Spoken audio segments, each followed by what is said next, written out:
Hello, Redditors. Hello, Challenge fans. Welcome to the Challenge Redditors React Podcast. I am Levi Hall, and this week, George is on a special spy mission. So we've got someone standing in as co-host. It's only our friend, TJ's Bike, aka Brian. Brian, how are you doing? You know, I'm not George. I'm not going to be here. I'm not going to give any Nani slander. So anyone who listens to the podcast exclusively for that, just go ahead and turn off now. But otherwise, yeah, happy to be here. Thanks for having me. I was surprised to get the emergency call, the SOS. I was happy and surprised. Well, one thing George and I have always said, because I know sometimes when one of us can't do a Thursday, we move it to a Friday.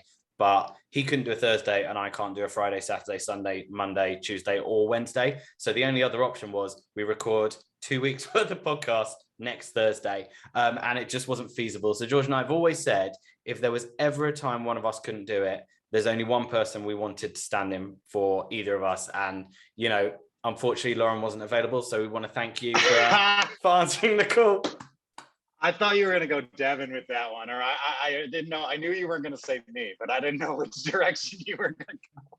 I've been saving that one up for a good 36 hours. But yes, he may not be here on the Zoom. He may not be here on the audio, but he is here behind me, watching over my shoulder like the beautiful little angel that he is.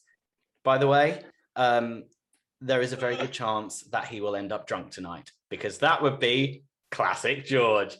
Classic George.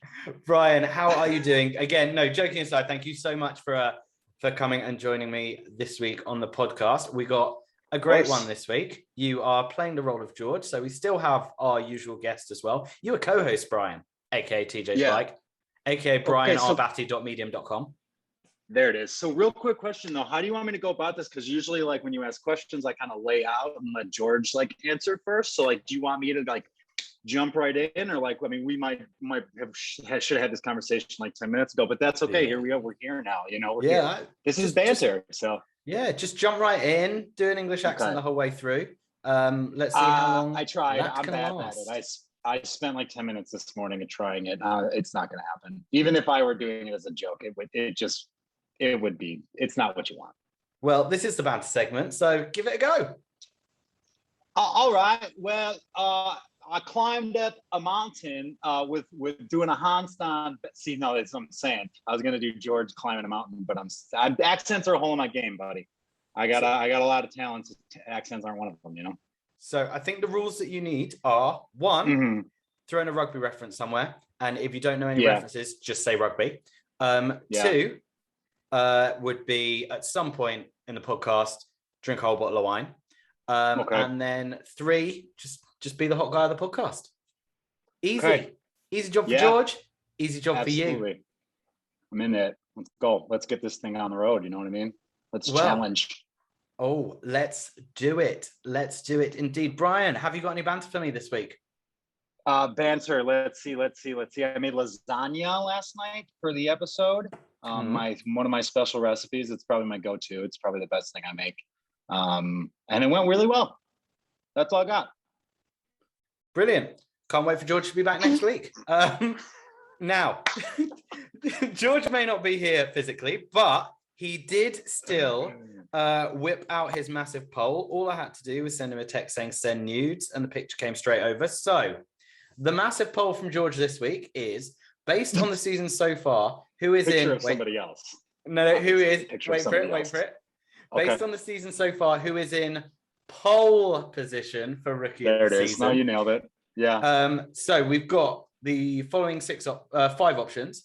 We've got Emmy, we've got Emmanuel, we've got Priscilla, we've got Ed, not George's brother, Ed from the challenge. We've got Bettina, and we have got Michelle. First question, who do you think George voted for? George voted for Priscilla. Yes, he did. Team UK all the way, baby. But I know you guys the big question, we got 3,347 votes this week. Who did the Redditors pick as their #1 pole position rookie of the season? I don't know. I didn't see it. I would say... that's the whole point. You guess. Right. I would say probably her, Priscilla, or Ed. So, with 36 votes in last place is Bettina. Mm-hmm. That's actually, I actually think that's surprising. I thought she would have got less. With 125 votes, Michelle.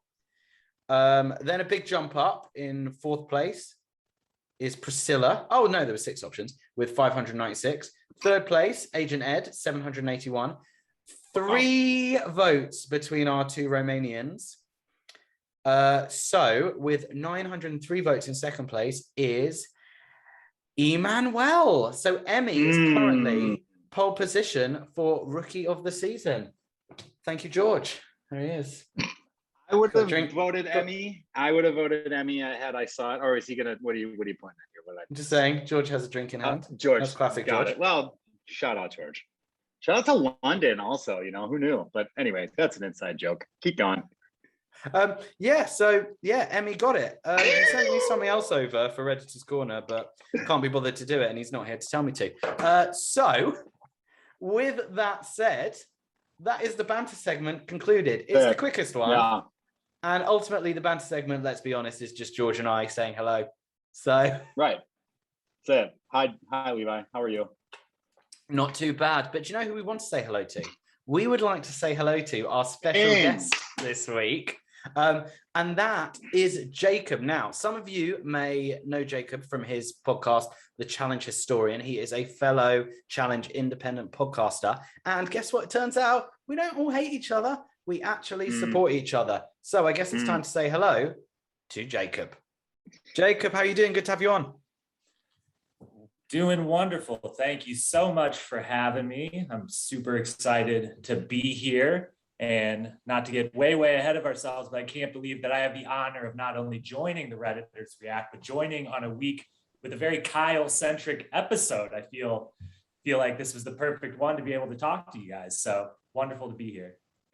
So, you know, obviously I'm about to say bumped into each other on Instagram. Is that what people do? I don't know. Ryan, you hate Instagram. You're playing the role of George today. He hates social media. Leave me out of it. But yeah, no, we bumped into each other on Instagram, got chatting. I think people probably think we hate each other because we're both people doing independent challenge podcasts, but actually we don't. We chat to each other every week. We listen to each other's podcasts. We support each other. And I think we've been talking for weeks about getting you on and doing a bit of a collaboration. So thank you so much. And, you know, tell us a little bit about your podcast, because one thing I always say to you, because I know you do it on your own, is how high energy you do it the whole way through. George and I flag by about the mission. Yeah. I appreciate that. And yeah, I don't know what the term would be, bumped into each other, but yeah. Good to meet an internet friend in real life here. And also love that not only with each other, but, you know, I'm big as you guys are on supporting there's a lot of us out there that just love this show and other shows like it and do independent media about it, mostly for the fun of it with no huge aspirations. So love supporting you guys and all the other great people out there doing this stuff. My show is called The Challenge Historian. Right now it's just a podcast. In the near future, it's going to be podcasting and YouTube channel. I've loved this show. I'm pretty much the perfect age to have grown up with this show. I've been watching it in real time, probably since season 10-ish, somewhere around there. And just a few seasons ago when All Stars came out, I decided I wanted to start doing a podcast about it, start talking about it, and kind of take a historical view back at now. There's a lot of us out here talking about it, but that hasn't been the case the whole length of the show. And there's a lot of beloved seasons from, you know, a decade ago when no one was podcasting or talking. So doing the recaps right now, 2 episodes a week focused on this season, but in the future, going to be doing a lot more looking back at deep dives on old seasons that I love or iconic, you know, eliminations, things like that. So just big fan of the show, have been for a long time, and loving being a part of the community that talks about it now. Can I jump in real quick, Levi, before you say anything? Always, George, always. Can I ask you a question? God, I told you not to do that. Can I ask you a question, Jacob? As another longtime fan of the show, I'm going to put you on the spot here, but give me one thing that you like that has changed about the show and one thing you dislike that has changed about the show. It could be broad. It doesn't have to be super specific. So the thing that I dislike the most that has changed isn't probably not the most interesting answer, but it's the one that just changed because the world changed. And when everyone says, they miss the challenge of old, the thing that they always goes unspoken is that social media didn't exist in 2005 and 2010 even really existed. But the people that were coming on the show were different types of people with different types of goals and willing to act in different ways on the show. And some of that was for the worse. There's been some issues with how people have acted on the show, certainly in the past, that they had to kind of work through and kind of try to go from being behind the 8 ball to on the forefront of some of that type of stuff. But you're never going to, I always tell people when they say, I love the challenge of old. The challenge is so different now. I don't like it anymore. I always say, well, the first thing is it's never going to be the same as any other reality show. Survivor isn't the same thing 20 years later. Big Brother isn't the same thing. Any reality television is a much different thing in 2021 than 2015 or 2010 or 2005. So I do just miss the kind of ambivalence of the people coming in and the lack of, trying to be an influencer in this way or make some career out of it. And just, it used to be people came because they're like, you're going to pay me a little bit of money to go drink with a bunch of crazy people and do crazy shit. Like, sign me up. That sounds fun. A little more innocent in a way, and then in a weird way. The thing I don't like, or the thing I like or liked and is now slowly going a little the other ways. I was one that really liked when it became more of a sport and became more and more like in the mid-20s, like in the Rivals X's era, when it was like all the new people coming on are like coming in and they're athletes and like this is much more of a sport than it ever was before. I appreciated the mix of the sport and the silly, and the silly as it's kind of went away. I've started to not like the sportification of it as much as I did early on, but as someone who fell in love with this mostly because I thought like competing in it would be so unbelievable. At first, I really loved how sport heavy it was getting, and now I think they could do to maybe try to mix it back in some of that silly the way they are on All Stars or used to be. And I think nowadays as well, there's a lot of kind of twists and turns in the game. And last week, the game had one of the biggest twists and turns that we've had in a while, as Spies, Lies and Allies turned into Cutthroat 2, as the agents were split into the Sapphire, Ruby and Emerald cells, or as I like to call them, blue, red, and green. Green won the mission and chose to throw in Priscilla, who chose her opponent in Ashley. Ashley won the elimination, chose to stay on Sapphire, and, well, that is a lot to digest. So let's find out what happened when they got back to the house. So what do we think about this rule that the winner of the elimination can pick any team, including the agency, to join? That is unexpected, and I think a big game changer. I think it's great. I mean, imagine if Brandon was able to change teams on Cutthroat, like it kind of stops it from being like to pick the same person every single time type of thing, And I love that it's also, you can infiltrate the winning team, because it certainly, if it was just you could infiltrate if the team that won was off limits the same way they're off limits to go into the elimination, I think it would have been a little boring if one team kept winning over and over and it was like the same people just switched from the same team back and forth. But the fact that they left it open to all the teams and no one's ever safe definitely made it much more interesting to me. And I thought right when he said it, I was just like, I guess they're keeping, they're kind of keeping the same rule of double agents and Spies, Lies and Allies of winner gets to pick their new partner, switch with someone. So they're just kind of keeping that one rule from the format of the first half of the season. And overall, I think it makes it better for it. And, there is one team that, Team Layup, the Ruby team, they don't seem to know what's going on at the moment. Kyle's taking the piss out of the Ruby team in the kitchen with Emmy. And Cory is bothered because he wants to get the team in gear because he is the self-appointed captain of the team. What do we think of Kyle's attitude to the Ruby team? Okay, real quick. Now, are we sure, like, I know, like, I'm not trying to play the results or anything, spoiler alert, but like, are we sure Ruby team's like that bad? Like, I don't understand where this like that. I never, like, when they got assembled, it was like, it looks pretty motley, I guess, but like, I mean, Cory and Kyle have been to what, like 100 finals in the last like 3 years. So like, I mean, what are we really talking about? Like, and Emmy seems pretty good. Logan is smoking hot, and I mean, like, I just like I don't know what the thing is, but I do get it, because this is the same thing Kyle's done his whole challenge career, is pretend he's dumb and pretend he's bad at stuff, and that way people overlook him when he's not either of those things, you know? You're basically saying Kyle's the best, it sounds like. No, what I'm saying is Kyle knows that it's sometimes better to not to make people think that you're an idiot, essentially. In life too. I'm sure he does that all the time. You're saying he's the smartest player in the history of the game. I am not saying that. No, absolutely not. I am not saying any of those things. You're putting words in my mouth. It definitely feels like Kyle just kind of like being Kyle a little bit, but I'm with you, Brian. When the teams were first made, I definitely didn't. The whole house is like, Emerald is the best team ever. How is anyone ever going to beat them? I did not necessarily get that, just because they have the two most like physically cool kids club, women, like great, but cool kids. You know, yeah, I was like, Sapphire is just as good as them. Ruby isn't bad by any means. So I didn't get that. And I think it was more just the edit of the show became like, well, if Kyle's saying this and it's pissing off Cory, and Cory's like the leader, we're going to run with Ruby sucks. We're going to ask everyone in confessional, like, why does Ruby suck and why does the other team so much better? Of course. But I think manifest destiny.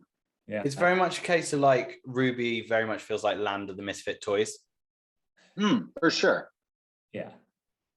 It's like it just doesn't have they don't have the same alliances the other teams had. It was like Emerald team, how good they are, one thing, but they're a bunch of people that were already working together. And on the blue team, you had Amanda and Ashley who were already working together, and CT, who Ed and Nelson were like, we'll do anything you say. So they were happy to work together. So it was a little more just like the unity alliance, that more than like who's actually good if we're just doing a challenge. Mm-hmm. And I think, as you say, it is about that unity. And one of the things that we see is Ashley celebrating her win very calmly with Nanny, saying that she wants to tell her mum she's had a good night, which I think is really sweet. And one of the things Nanny says, and George wouldn't like this, would he, Brian? Because, you know, Nanny's being kind, she's being honest, she's being the lovely woman that she hates is. Nanny. Yeah. Hates her. So, George, you need to keep quiet in this segment. Yeah, and Nanny tells her that she showed loyalty by not switching cells. And it's gone a long way to gain Nanny's trust. I've never really understood this Ashley's not loyal storyline that's been piped out for years. Really? Do you really not understand? No, she stole $500,000 from some guy who she hated, who threatened her family. She doesn't she's not like turned on anyone else. Great. So if TJ walks to the end of the Spies, Lives, and Allies final, it's Nani and Ashley sitting there and everybody's dead, and he says, okay, Ashley, you get to split the money. What's she gonna do? She gonna split it with Nani? Get out of here. Come on, that's the whole point. Like it all comes down to, at the end of the day, if that ultimate question gets asked, which has been asked twice now, so that means it could get asked again, they know what Ashley's answer is. So why would anyone trust? I mean, like, you could trust her to help you out, but like at the end of the day, she's gonna steal the money from you for sure. I don't think she'd do it again. But there's nothing wrong with that. I'm not saying that as a negative thing. It's just, it is what it is. They know the answer to that question. We don't know the answer to the question that who would answer that question to anyone besides Bananas and Ashley, and they both said yes. Everyone can say that they would answer a certain way, but they're the only ones that we know for sure. And Ashley would do it again unless it was Amanda. She would do it again 100% unless it was Amanda. Yes. Boys, I'm going to disagree here for the simple fact that I feel like Ashley has an intrinsic desperation to be loved by these people. And she knows that if she was to do it again, then literally every time she went on the show, she'd be voted in first every time. Everyone would hate her except for Amanda. I genuinely think she'd never do it again unless it was her again. No, time's a flat circle everywhere with the challenge house, brother. It wouldn't matter. I mean, she showed loyalty to her team by staying there, but there's one thing that Nanny doesn't think is going to happen. She doesn't think the boys are going to stay loyal. She thinks they are going to be infiltrating left, right, and center. And her worry is that the Emerald team is not going to stay together as its current six, because that is what is essentially, in Nanny's opinion, George, keep quiet, get her the win this season.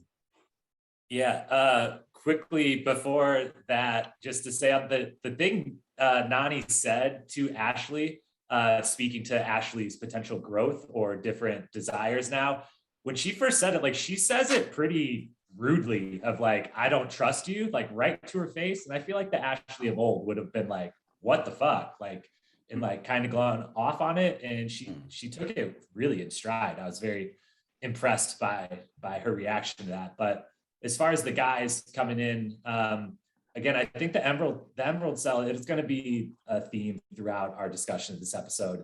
They have two members of the team who are two people I love and were some of my favorite returning cast members for this season. And even with that, the more this episode went on, the more I could not stand this team and everything about them. And I felt like the rest of the house might feel a little bit of the same. And I don't think they should be so worried about everyone wanting to join their team all that much. I think they might need to be more worried about someone going to a specific member of their team and saying, we want you to come to our team. Like, I don't want to come and join your team I don't want to be with Josh, or I don't want to be with this person or the other. I want you specifically, Devin, to come to my team, or I want you specifically, Tori, to come to my team. I could see CT especially doing that more than I can see someone dying to be on their team. We even saw it with Kyle. He went all last episode. He said, I want to be on the Emerald team. I want to be on the Emerald team. It's all I want. And then immediately with zero hesitation, getting ahead of ourselves, but that doesn't come to fruition. So I'm not sure they should be that worried. And jumping ahead, that is classic George. Try my best to do everything George would do. I did love the kind of Ashley and Nanny turning into Nelly T when they were like, oh, TJ's so sneaky with all these twists. TJ does not produce the show. Potentially an executive producer credit, because all hosts in America get that. What do you mean? He's the only, what do you mean? Wait, what? He doesn't? Oh shit, is this news to you, Brian? He's the only one there, right? There's like two cameras. I thought he was doing the whole thing. He's running the drones. I gotta say, actually, one thing that I was saying to my friend Ryan, who was on the show a few weeks ago, about the show that they do amazingly, is you hardly ever see production or camera crew or sound crew in shot unless they want you to see them in shot. Mm-hmm. It's Which like a very incredible. Dramatic effect. Yeah, it makes it more dramatic when it happens. You're like, whoa, this must be serious. Let me pay attention. Like, especially like looking at Twitter. The daily challenges are one thing that's pretty easy to stay spread out, but most of the stuff in the house is in like the tiny little bedrooms and bunk beds and whatever in tight quarters, where you would think it would happen more, that we'd realize like, oh, there's also 6 other people standing around or whatever. I mean, guys, we're also on season 37 of this, so they probably have this down to like a science, Yeah. Episode 499, actually, of heard about the that challenge. Yeah, we'll come to that later. But for now, we need to take a moment of silence, because Nelly T's Bootcamp membership fees have been undercut by Cory's Bootcamp, because Cory has decided to shut down Nelly T's enterprising foray into the fitness industry to try and motivate Team Ruby. And does not go so well. What do we think of this? Carl's just waving a flag, which looks like it's made out of a stick and some underwear. It does seem like. Go ahead, Brian. No. Well, I was gonna say I have a feeling they worked out a lot more than the camper may have showed us, but I'm gonna leave that one to the kayfabe, as they say, or whatever the wrestling term is. Well, yeah, I did wonder, because when they started, and I also think it might just be the order they showed. They show Cory, get them all ready. He lays everything out. He gives them a little pep talk. And then they show just Cory working out at all of the stations in a row, as if to be like, they all just stood around and watched him, which I do think potentially happened for some amount of time.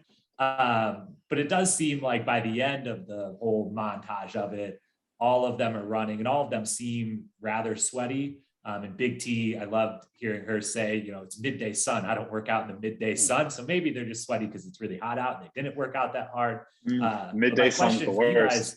If you had to go to one of the two, do you want Cory's boot camp or do you want Nelson's boot camp? Which one are you attending? Nelly tees Bootcamp every day of the week, just for the Nellyisms.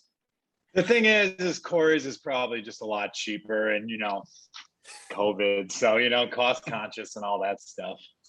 Probably Cory's. Now, Brian, I need to go to you for this because Yeah. I know on brianarbatti.medium.com, as well as your power rankings, as well as your recaps, you do one of my favorites, winners and losers. Would you believe from this scene, the biggest loser is anyone that likes playing chess in the house?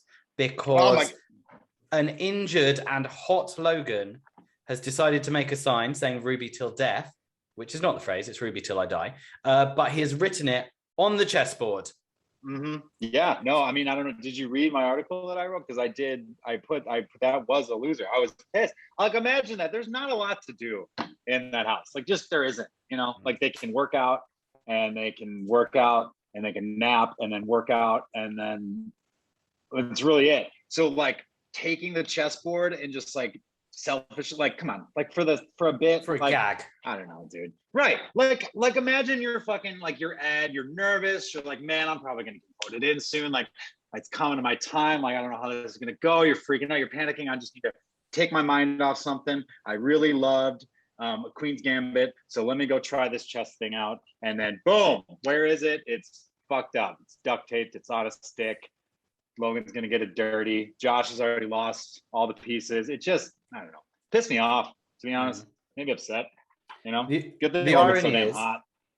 The irony is, I said this to George last week, I never read your articles till after we've done the podcast because I'm scared I'm going to end up like loving so many bits of it that I'm going to end up stealing it and making it my own. And I genuinely hadn't read your one from this week. So we think alike. We have the same brain. That's it. Yours is the British version. Jacob, do you think that this move is even more callous than when Bananas hid Ashley's toilet seat and made it float in the lake?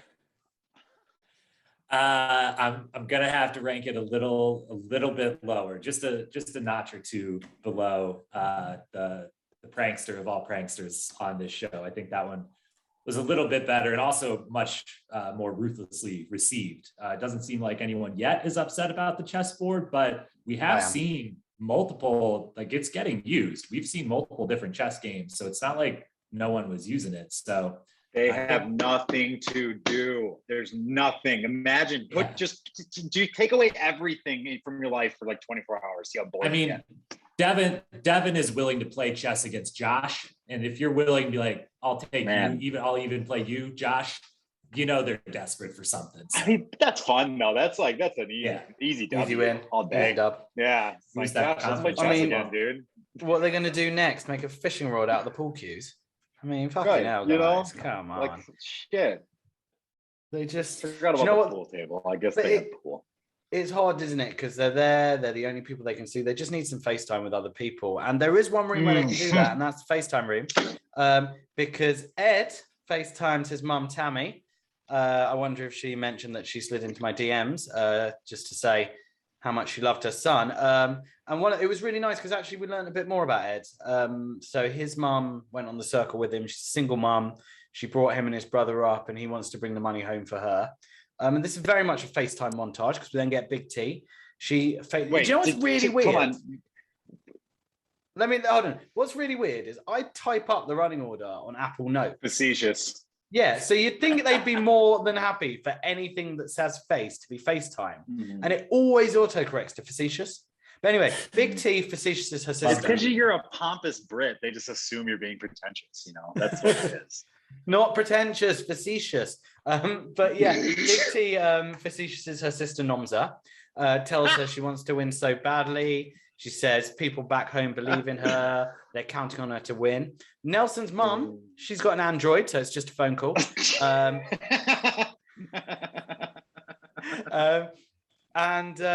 She... Oh, good for you for pausing so I could laugh and you could just bask in the glory of your joke. That's amazing stuff. I'm glad you liked it. But Nelson tells us the story of how he wasn't a great kid growing up. He wants to win it for his mum. And then finally, the K-Dog FaceTimes his beautiful girlfriend, Vicky, who shows him a scan of their 6-month-old fetus, the baby who is now known as Crew Christie. I love the bit where he's like, he looks so much like you. And I'm thinking, well, Carl couldn't say it looks like him because he's probably forgotten what he looks like now. But also, really, really lovely that Kyle, even before the baby's born, is ready to make the storyline of I'm doing this for my kid.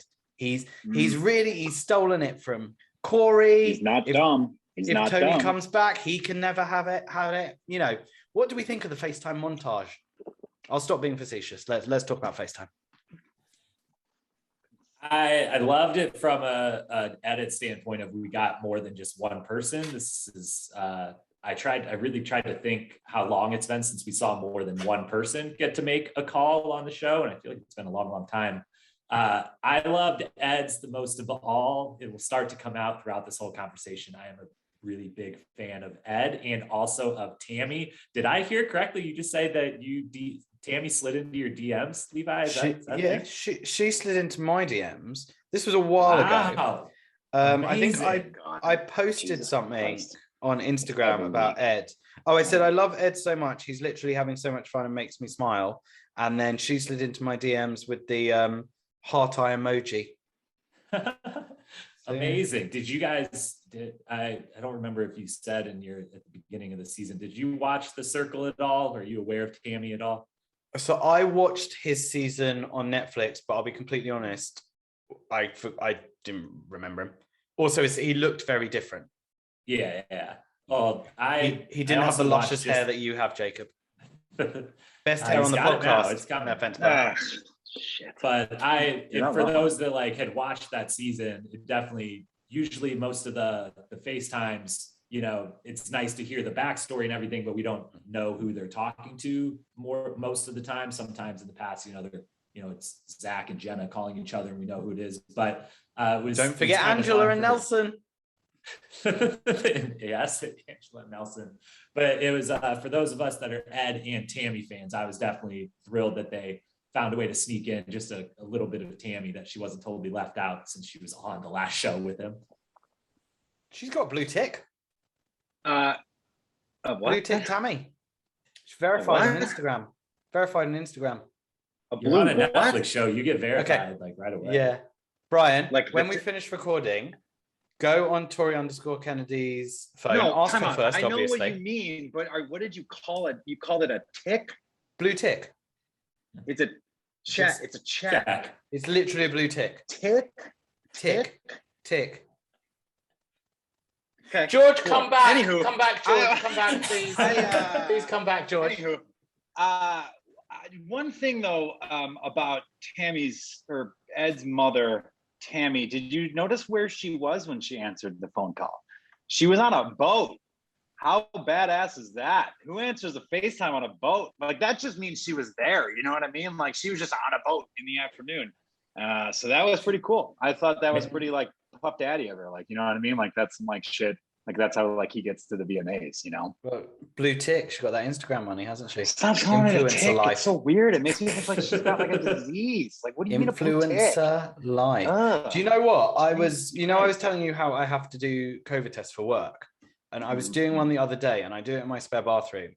And I accidentally dropped the COVID test down the toilet. And as I was fishing it out, do you know what I found? Amanda's mucus plug. Oh, wow. That's where it ended up. Yeah, her waters never broke. And what the fuck was this conversation? This was just Kyle being like, I just want the baby to come out, but I don't want any of the yucky stuff. Do you know what I love? I just love that Kyle is both a mature adult who's about to have a child and an absolutely ridiculous child all rolled into one. And Amanda is both a very mature young mother and an absolute evil devil all rolled into one. And that conversation between the two of them was just beautiful. Kyle's saying that he thought the baby would be born with a shiny bow on its head and just say, hi, daddy. I love these random interactions. I wish we got more.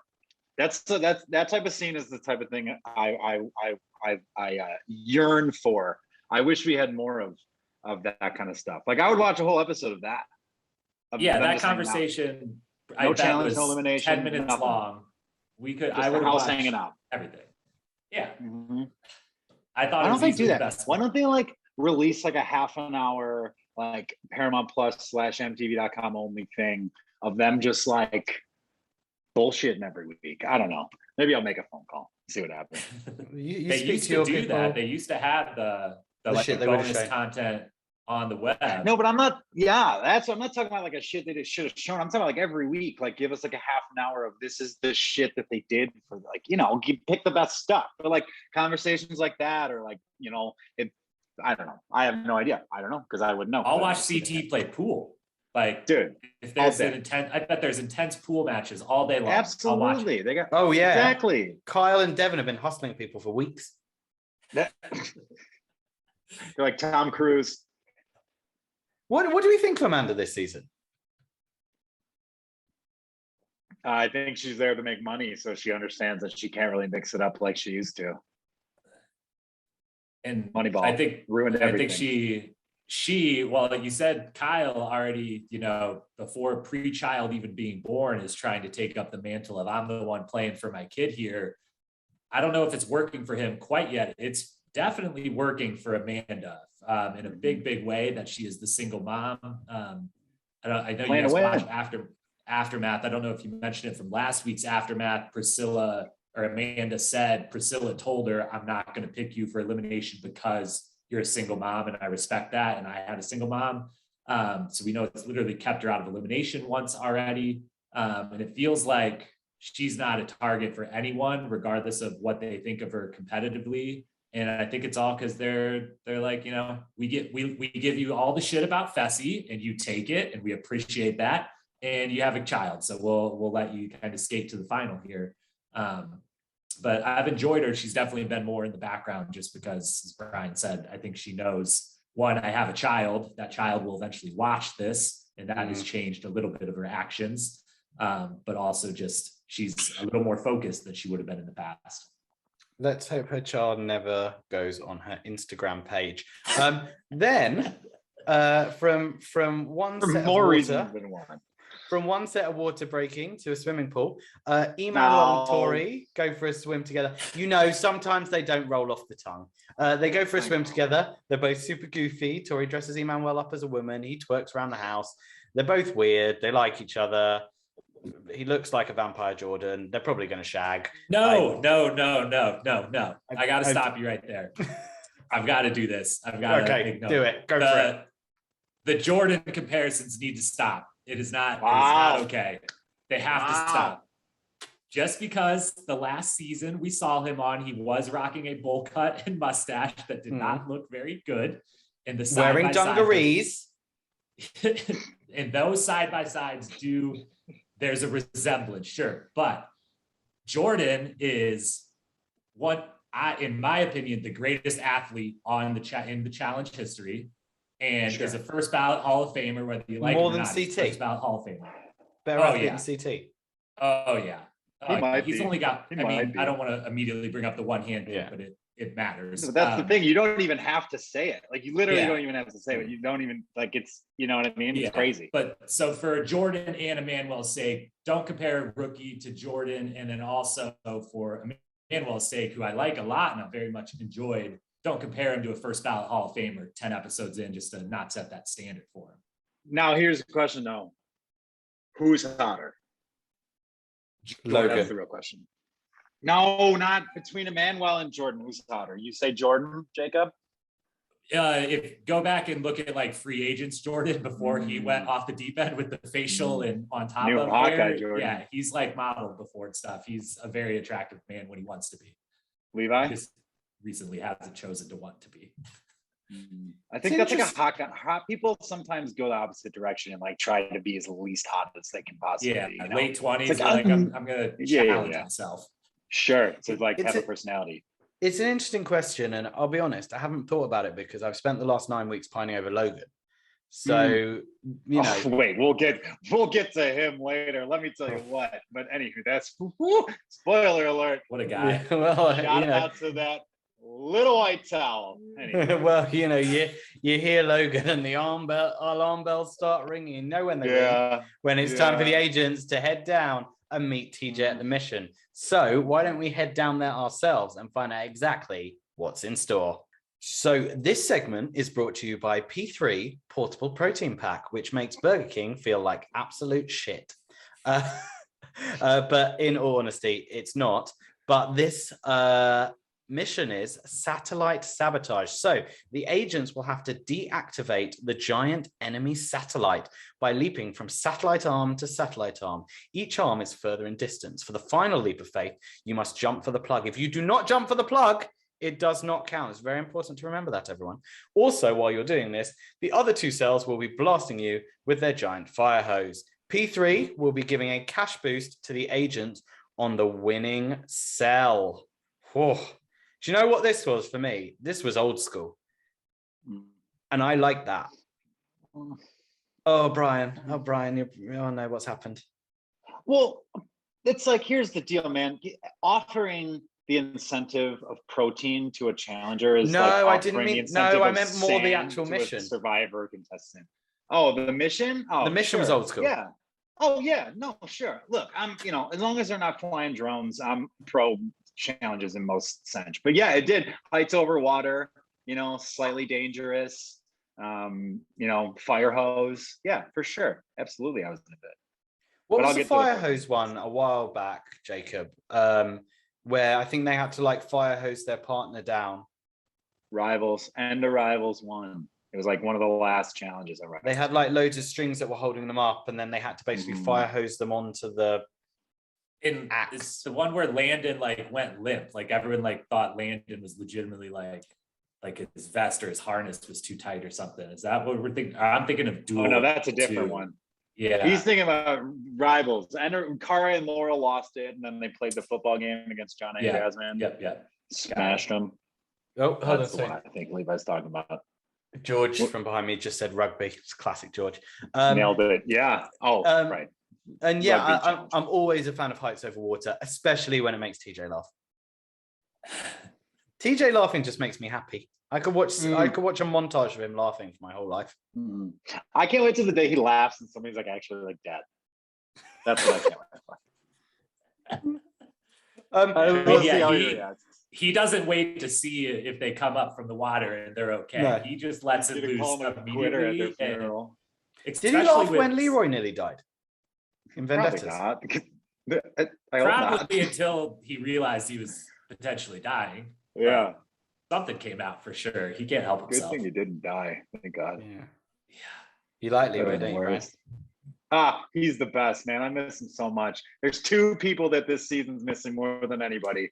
Leroy, and I'll let you say it, Levi. No, I know you're gonna see. No, Lolo Jones, man, come on. She is a fucking athlete. That's what she is. I can't believe that she was ever on the channel. Anyways, that's a different podcast. Do you ever obviously we can talk about it because we're talking about it now. Yeah. Do you ever think that they go, fuck, we should have just spent that money on Louise Hazel? No, they think that was perfect. That worked out great. Oh my God. It literally didn't work out for anyone. Yeah. It ruined, except for hold on. It ruined Nam's life. It ruined Nam's life. He is having That's PTSD. An amazing story. Yeah. How amazing. That's so much better than Louisa coming in, I want to play the game. I learned it from Wes. Dude, we get it. But when was she American? We went through this. But Lolo being the fucking, okay, to put it in perspective for you, Levi, and who Lolo wins, if I asked 100 random Americans who knew what the Olympics were to name an Olympian, honestly, 40 of them would say Lolo Jones. How many Olympians are they allowed to name? One. They would say, I bet they'd say be the one they can name. They would say Usain Bolt.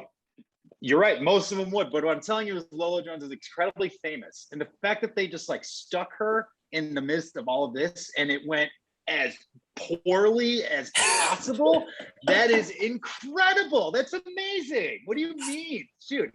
That's one of the best stories the challenge has ever told. The downfall of the nicest guy in the world, Nam, because of this fucking solar system that they fucking planted into a house in Iceland. And it just ruined him. He was literally broken by the end of the season because of her. She broke him physically, mentally. Oh my, it was incredible to watch. It was by far the best part of Double Pages. Easily. If I clip this bit up, put it on Instagram, tag Nam in it, and the faint chance he watches it, it will cause him to fall down into the fetal position with all this PTSD. That woman ruined his life. How amazing is that we got to watch it? It happened on TV in slow motion too. It was slow motion, just the breakage of the nicest German in the whole world. The only nice one just is crashed and died. And now there will no more nice Germans because now they know. Tracy was nice. She never said anything bad or anything at all. Yeah, I don't think she spoke ever, so we don't Tracy? know for sure. Are you Tracy guys Candela? kidding? She was all over the place. She was on like 2 episodes and she made like the biggest impact. Are you serious? That bottle she threw at Huey. She had that threesome with Anissa and Logan by the pool. Dude, Tracy was like, I can't. What are you guys talking about? We watch the same season? I'm wondering. The weird thing is, I'll take Nam as my only German representative in future seasons. I'm good with that. To be honest, I've literally forgotten Tracy so much that all that shit that came out of your mouth potentially could have been true. I guess we'll have to find out. It could have been true. We might just not have seen it. Wait till the reunion. Do you know what's great? This segment's meant to be us talking about the mission. What did you think about this as a concept? I mean, I liked it a lot. It had checked a lot of the boxes of a good daily challenge. The heights over water. You get TJ laughing. MTV gets to show people falling potentially to incredible harm, which is their second favorite thing after watching people throw up. So they got to get that.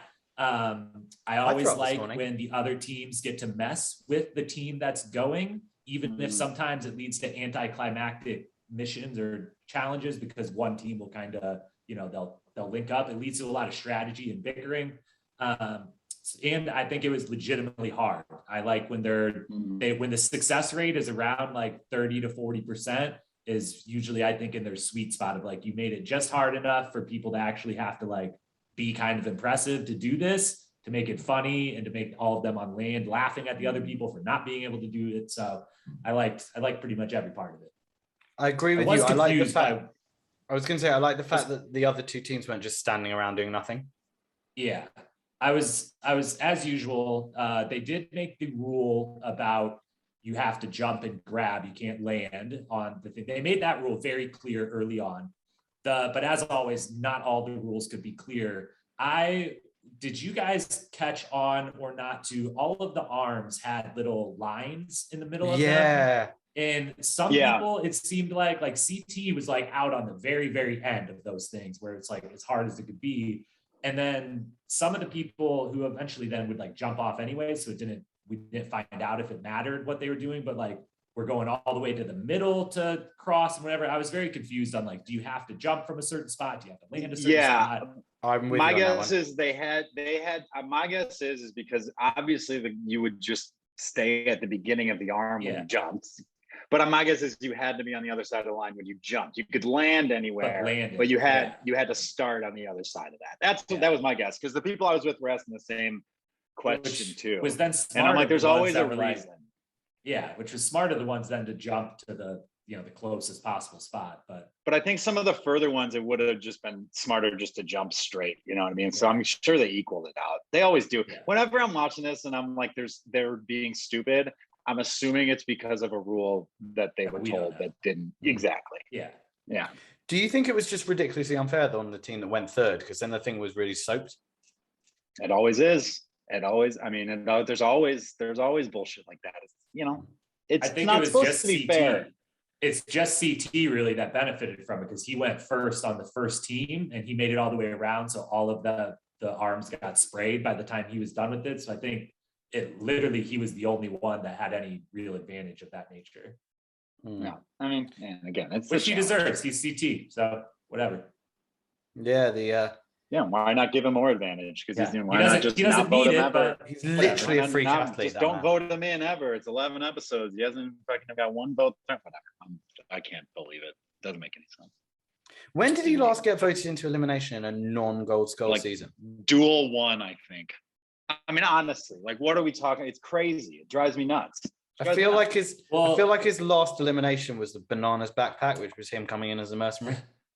Well, no, so War of the Worlds 1, where Kyle and JP, he got called out. There was no skull twist, and he just got called out because JP was really dumb. Yeah, JP didn't understand what was going on. That's his name. Dirty 30. Yeah. Did he go to? He just got sent to a redemption house. He didn't go to elimination at all. But I mean, let's go through it. Let's keep going. Invasion. Did he have? Oh, invasion. He probably. But he was. That was until the end, right? It was just him and Darrell. He didn't have a choice. So okay, and keep going. Total Madness. While there was the skull twist, he did get like Jay called him out and wasn't volunteered. Skull. Yeah, he thought a little, but I think Jay would have done it anyways. I think he's dumb enough to have done it. But I mean, we can keep going. I mean, I don't know. The thing is, the point is that everyone's fucking stupid. Is the point, and there's a reason he wins all the time. Like, it's like it doesn't. It's like the equalizer. Like him being around. It's nothing else. If he's there, it doesn't matter how many push-ups you did on the way to the final. If he gets to the final, he's gonna win. He's just gonna win. Yeah. That's just how it goes. So like what you got to do. The only way to really come at CT is you just gotta throw everything at him all the time until eventually it just slips up. Because like, I mean, we can go through it if we want, but he could have lost so many of these eliminations this season. He just could have. Oh yeah, I probably wouldn't have. I'm not saying he would have, but he could have. You know, there's throw him in the first time and just make it known to the whole house. We're throwing him in over and over every time until he loses. He'll lose one. He might be favored in all of them, but he'll lose one eventually. I said this every time on this podcast, I feel like, and it just hasn't changed. It just drives me nuts. Well, why don't we pause there? Let's head to the strip club, starting with Sapphire. So CT completed the mission. Then Ashley failed. Nelson failed because he spent most of his time on that mission wanking off over Cory. Ed failed. Bettina jumped off because seals love the water. And Amanda failed. Then Wait. You said Ashley fails. Ashley quits. And I won't lie, I was watching this at double speed to type out the running order, and I actually didn't see Ashley's one. It went so quickly. Well, and they brushed over it. It was one of my biggest questions of the whole episode was no one got mad, but she stands up on the first one and says, I'm not doing it, and just jumps off. And I thought for sure CT would be like, what the hell, Ashley? Like, you're our best female, like, no, we're up first. We need you. She is a fucking atomic bomb. You don't know what is going to happen when you speak to her. So that's even true. CT, if he'd have been like, come on, Ashley, she'd have been like, But those two have a great relationship. And so I think he's one that could, with confidence, say something to her without her initially blowing off at him. But I'm just interested to know if it comes around, if this would have been a female challenge, or like if next week, if CT's like, hey, you didn't try very hard on the guys' week. So like, I don't feel like doing whatever we're doing today all that hard. I wonder if it'll come back up, but they literally brushed by it. So I doubt it will. I wonder though, if TJ's going to cheeky them double agent style and like flip flop on the weeks. Well, I'm still waiting for him home, maybe. I'm still waiting for the thing that he says we're not supposed to expect that he started saying in like week 2 of double agents. I'm literally still waiting for it because he said it every week in double agents, and there was never anything unexpected. And then he started saying it at the beginning of this. And I mean, I guess the team thing wasn't expected, but if that's what the payoff has been for a season and a half, then I have a word with Thomas Joseph, to be honest. Is that what TJ stands for? I don't know. Isn't it that? Didn't they? It was a trivia question and Total Madness. Yeah. Oh, I thought his name was just TJ. Anyway, back to the strippers. Ruby, Cory, the self-appointed captain of the Ruby team, completed the mission. Kyle completed the mission, although does he actually complete the mission? Because there was some questions in regard to that leap. Emmy fails, Big T fails, and Logan, who's torn his hammy, completes it because he's so fucking hot. And then Emerald, the best stripper of all the strippers. Nanny fails. George, stop it. Tori fails. Josh fails. That was expected. Casey completes the mission because despite being boring as fuck, she is fucking good at everything. Devin completes the mission. Drives me nuts. I know. Devin completes the mission and Emmanuel fails the mission. So this is basically the score. Ruby have 3 plugs. Emerald have 2 plugs and Sapphire have 1 plug. Now, let's first ask, is there anyone who failed that you expected to complete and anyone who completed who you expected to fail? I definitely thought this was the moment where we were going to find out how good physically Emmanuel is. And as a dancer with incredible core strength and balance, I thought he was going to be able to complete this and get Emerald the full 3 and the win without time or whatever. So I was a little surprised when they had him go last and he didn't complete it. So what you're saying there is he's a shit dancer. No, he's an amazing dancer. Oh, that twerking was unbelievable. But I've watched his videos and stuff outside of the show. He's an incredible dancer, so that's why I've been high on. He's got a lot of core strength and balance, and like dexterity. Usually equates to a lot of these weird challenges they have to do. That's usually super helpful, and so he was the most surprising fail for me. The most anticipated and expected fail was Josh, certainly. What do we think of Big T's wipeout, Brian? TJ fucking loved it. Yeah, I mean, looked like it hurt. Tell you what, not for me. That type of shit's the reason I never wanted to go on the challenge. I'm not into heights, not into that. No, thank you. Keep my feet on the ground where they belong. What do you think about helicopters? Like being in them or seeing them on the way you'd have at least 7 rides in a helicopter per season. Yeah, I mean, again, I would be psyched. I don't know if I'd be as psyched as they are, because like they're psyched every time they see a helicopter, and like how many times can Cory see a helicopter? You know what I mean? Yeah. But again, different podcast for a different day. Sorry, go ahead, Jacob. Big T's fall was pretty bad, really, really bad. But interestingly, the person who I thought took the hardest blow was someone who got it done. Casey, the only female to complete the mission. She is the only one. She didn't really think about how she was going to jump at the plug. And so she full on belly flop face plants after the plug and says so much right afterwards. And I felt like, even though she didn't take like a bad, she didn't wipe out, she was on purpose, but she looked the most painful of all of the falls to me. I think it's an interesting one that Devin completed the mission, because I think a lot of people have always said Devin's the puzzle man. He's very good. You knew that's what you wanted to say. That's why I didn't say it. I was just gonna I'll let Levi. He's the strategist. He can't do the physical stuff, but he pulled through. He did what Nelson couldn't. But also Nelson's the clumsiest man in the world, so it's probably very much expected. So as I say, 3 plugs Ruby, 2 plugs Emerald, 1 plug Sapphire. A great win for Ruby. Or was it Jeopardy? Only one man can tell us. So let's head down to TJ to find out. So, to go back to the stripper analogy from last week, what's happened is Ruby has now been given a job at the strip club. And she's done very well on the tips this week. And she's very excited. She's all ready to go home. And then the boss says, oh no, the way that it works is that we split the tips. And that's what it felt like for Ruby. Kyle was DQ'd because he didn't make the leap of faith. Now, in my opinion, he didn't make what they would call a leap of faith. He still made a leap.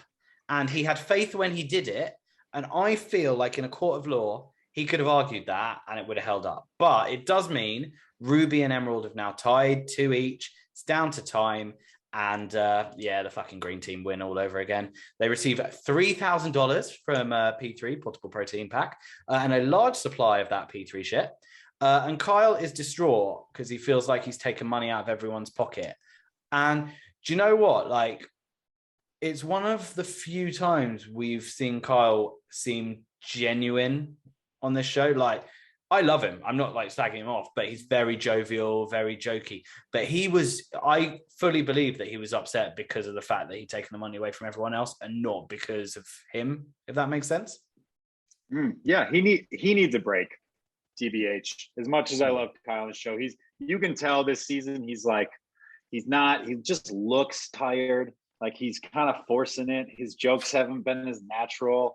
And like, I feel like when that happened, he just kind of like, I don't know, something that he was like kind of holding on to just kind of like broke a little bit. And he was just like, God, you could just see it on his face. You're right. He was just like, God, I'm like letting everyone down right now.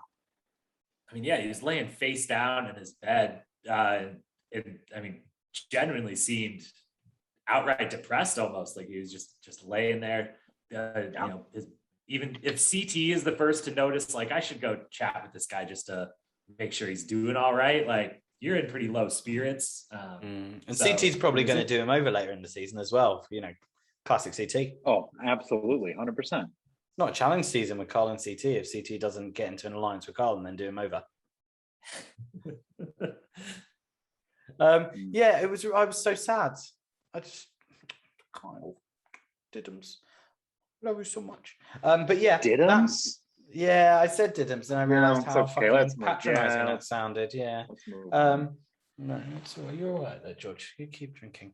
But yeah, that does mean the Emeralds, or the green team, as I like to call them, are the agency. And they are going to choose one male agent to compromise and send down to the lair. Now, in general, what did you guys think of the mission? You enjoy it? Overall thoughts? Who impressed you? Who disappointed? Liked it overall. And while they explained the rule very clearly, I am with what sounded like you felt similar, Levi. I thought I didn't get the whole, like, you can't jump on the last one. I think it should just been, you got to get all the way around and get a plug, but they did explain the rules. So, you know, everyone else clearly knew what to do, but I thought it was equally impressive either way. If it was just, you know, you got to jump on the last one. If you're falling off the last one, you can grab it as you fall off, you can jump, whatever. But overall, definitely good mission, and a little bit better than some of the missions have been hit or miss so far. And now I'm finding myself calling them missions, which they finally convinced me to do. And I don't like calling them missions, but one of the better ones of the season for sure. Took us back to the old school, Brian. Yeah, I mean, you know, I don't know. Anyone who's ever read my stuff may be able to pick up on this, but the least interesting part of any episode of the challenge is the challenge itself. So, like, you know, whatever. As long as it's not the stupid drone one, they're all kind of the same to me. Yeah, and you know, they can read your stuff at brianarbatti.medium.com, can't they? That's right. Yeah, that's actually right. That's exactly where they can go. Do you know where I like to read your stuff? In the kitchen. Where? And back at the house in that kitchen, Nelson, CT, and Ed are chatting. CT eats grapes really aggressively. My God. It's how he was eating. Remember when he was eating the ham last season talking to Kyle? It's the same thing. He eats like a fucking bear. Like, that's how a bear eats a salmon. Like, it's insane. I understand the ham though, because it's protein, but the grapes was just uncomfortable to watch.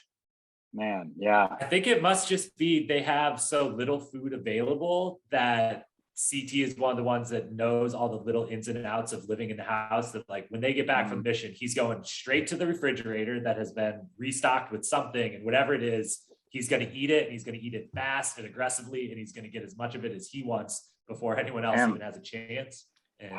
And he stands in front of the fridge as well. He stands in front of the fridge so no one else can get to the fridge. The natural blockage, yeah. He's the gatekeeper. Imagine if someone's like, "Oh, can I just get something?" He's just like Roy Kent from Ted Lasso. Don't get it. Oh my God! You're meant to be playing George, not me. I'm the one that says I don't watch TV shows. Oh yeah, that's right. There we go. Although that's about soccer or football, and I like rugby. Nice one, Broad. Keep going, Broad. You know, I think CT likes his team. He says, you know, we're going to win one of these. We're a good team. Nelson isn't gauging the conversation, thinks it's about elimination. Is that what he said, though? Are we sure? He did. He said, yeah, we're going to. I couldn't understand a word he said. He was mumbling. Oh, that's the worst he's ever mumbled. Oh, yeah, great. Because I do. We're going to win one. That's not. I understood that more than anything he said last night. I swear to God, I was sitting there and I said out loud, I do not know what he just said. Well, maybe that's the problem. Maybe Nelly T couldn't understand it either, because then he started going, well, if I go in, I'm going to stay with Sapphire, Nelly T on the Safi, you know. And Ed is logical. That's how he talks. Ed's logical. He thinks he's most likely to go in. And he doesn't want Logan to go in because he's injured and that's not fair. Stupid. And just like that, the viewers of the female 18 to 34 category shot up with this scene, because there's Logan in a small white towel. Okay, can I just say something real quick? Because if this was not a coincidence that he decided to go shower and like, what were you guys talking about? What were you guys talking about? Listen, we all know what we got. Everyone in this Zoom and anyone listening knows what their best physical attributes are. Jacob, it's, to be honest, for you, it's your hair. I put my hair up because I was intimidated when you came on the Zoom and froze. And I was like, you know what? Sarah's better than mine. I better put mine up. Levi, it's your sparkling personality is your best attribute. But for me, it's basically said I was ugly, but thank you. So I wear, well, you know, I was hoping you didn't have to explain the joke there. But for me, I have blue eyes, so I wear blue to work every day, right? I know what I'm working with. I know where my bread's buttered. So Logan's like, I might need some help. What do? I just go with sex as my outfit. And it was, oh my God. I would have been like, dude, no, I don't want you to go in there either. I want you to be in the house a lot longer. That's what I would have said. The first thing I would have said. He approached them. They were still in the kitchen. Oh yeah. I don't know the layout of the house, what did you guys say? What was that over there? Yeah. But I'm guessing the shower isn't right off of the kitchen. So No, she had to come sorry down the guys, I stairs. just heard you from 6 floors up. I was having a shower, but I thought I heard my name. So why don't you come? Other building that we've got. We got multiple buildings. I thought I should be a part of this conversation. Is anyone talking about me in the kitchen? Yeah. How many showers are there? Is there like an option on the floor 1, an option on floor 2, and we usually find out the bathroom shower configuration pretty early in the season by one way or the other. And we really haven't gotten any much bathroom or shower shots. We could always just ask. We could always just ask Bettina how many rooms she gave blowjobs in. But allegedly. Whoa. We need Big T to get better bedtime stories, re-spark the relationship with Logan, and then we can get what Brian wants and get Logan in that shower, maybe. You all right now, Brian? Need to fan yourself down? No, I got a work email. Thank God I needed a distraction. Yeah, well, you were too much Logan on the brain. But, Logan's injured, and CT knows how he feels, and Logan says, look, there are a lot of options.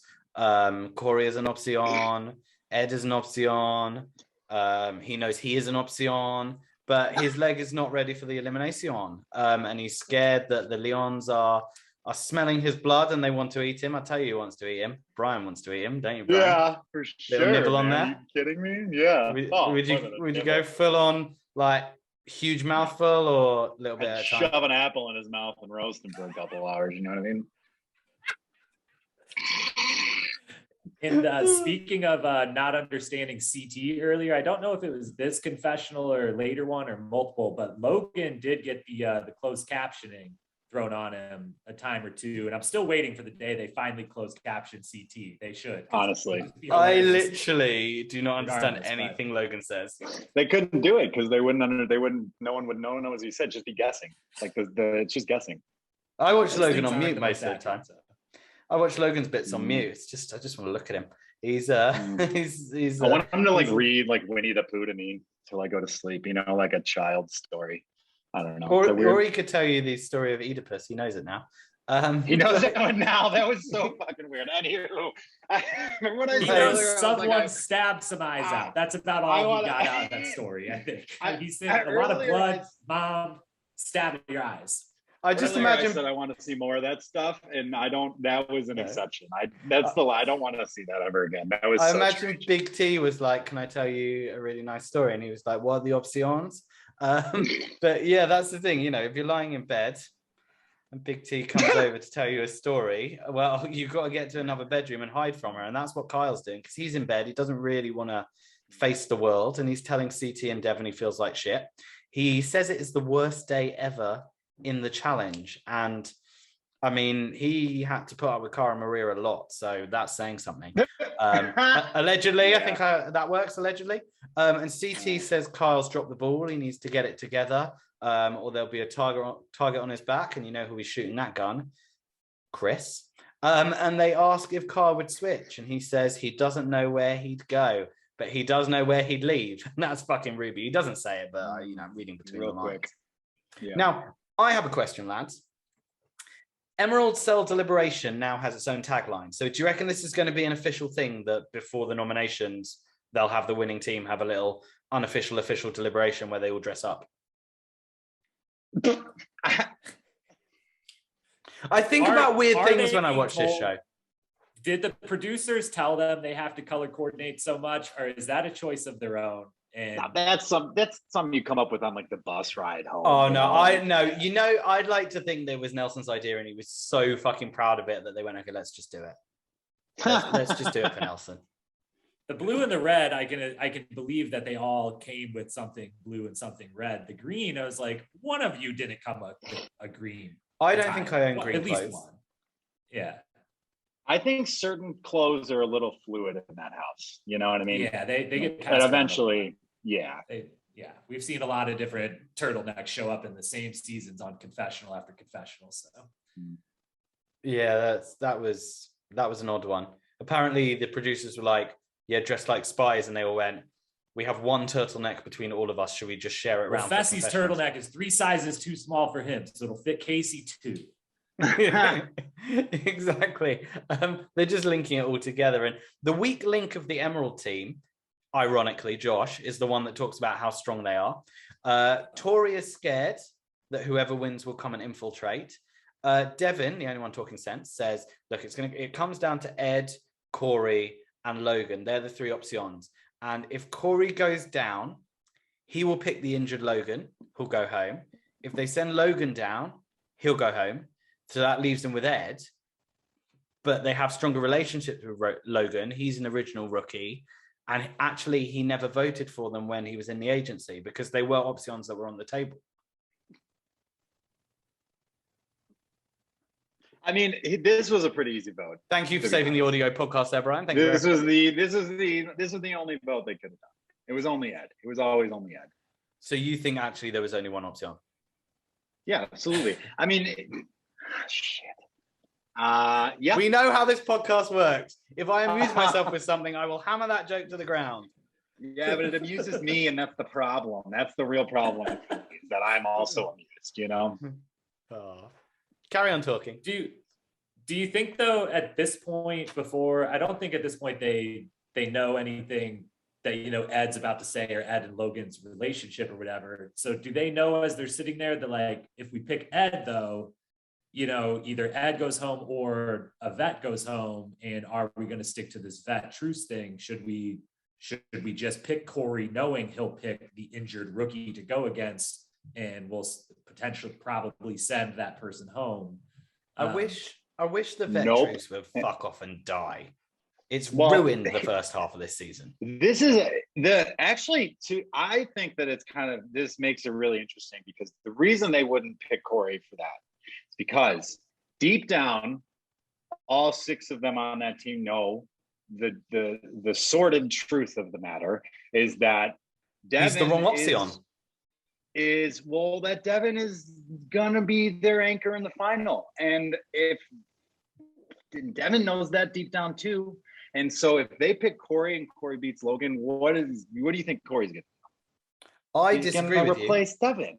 I think Josh is the anchor of the final. Devin's the one that's going to solve all the puzzles.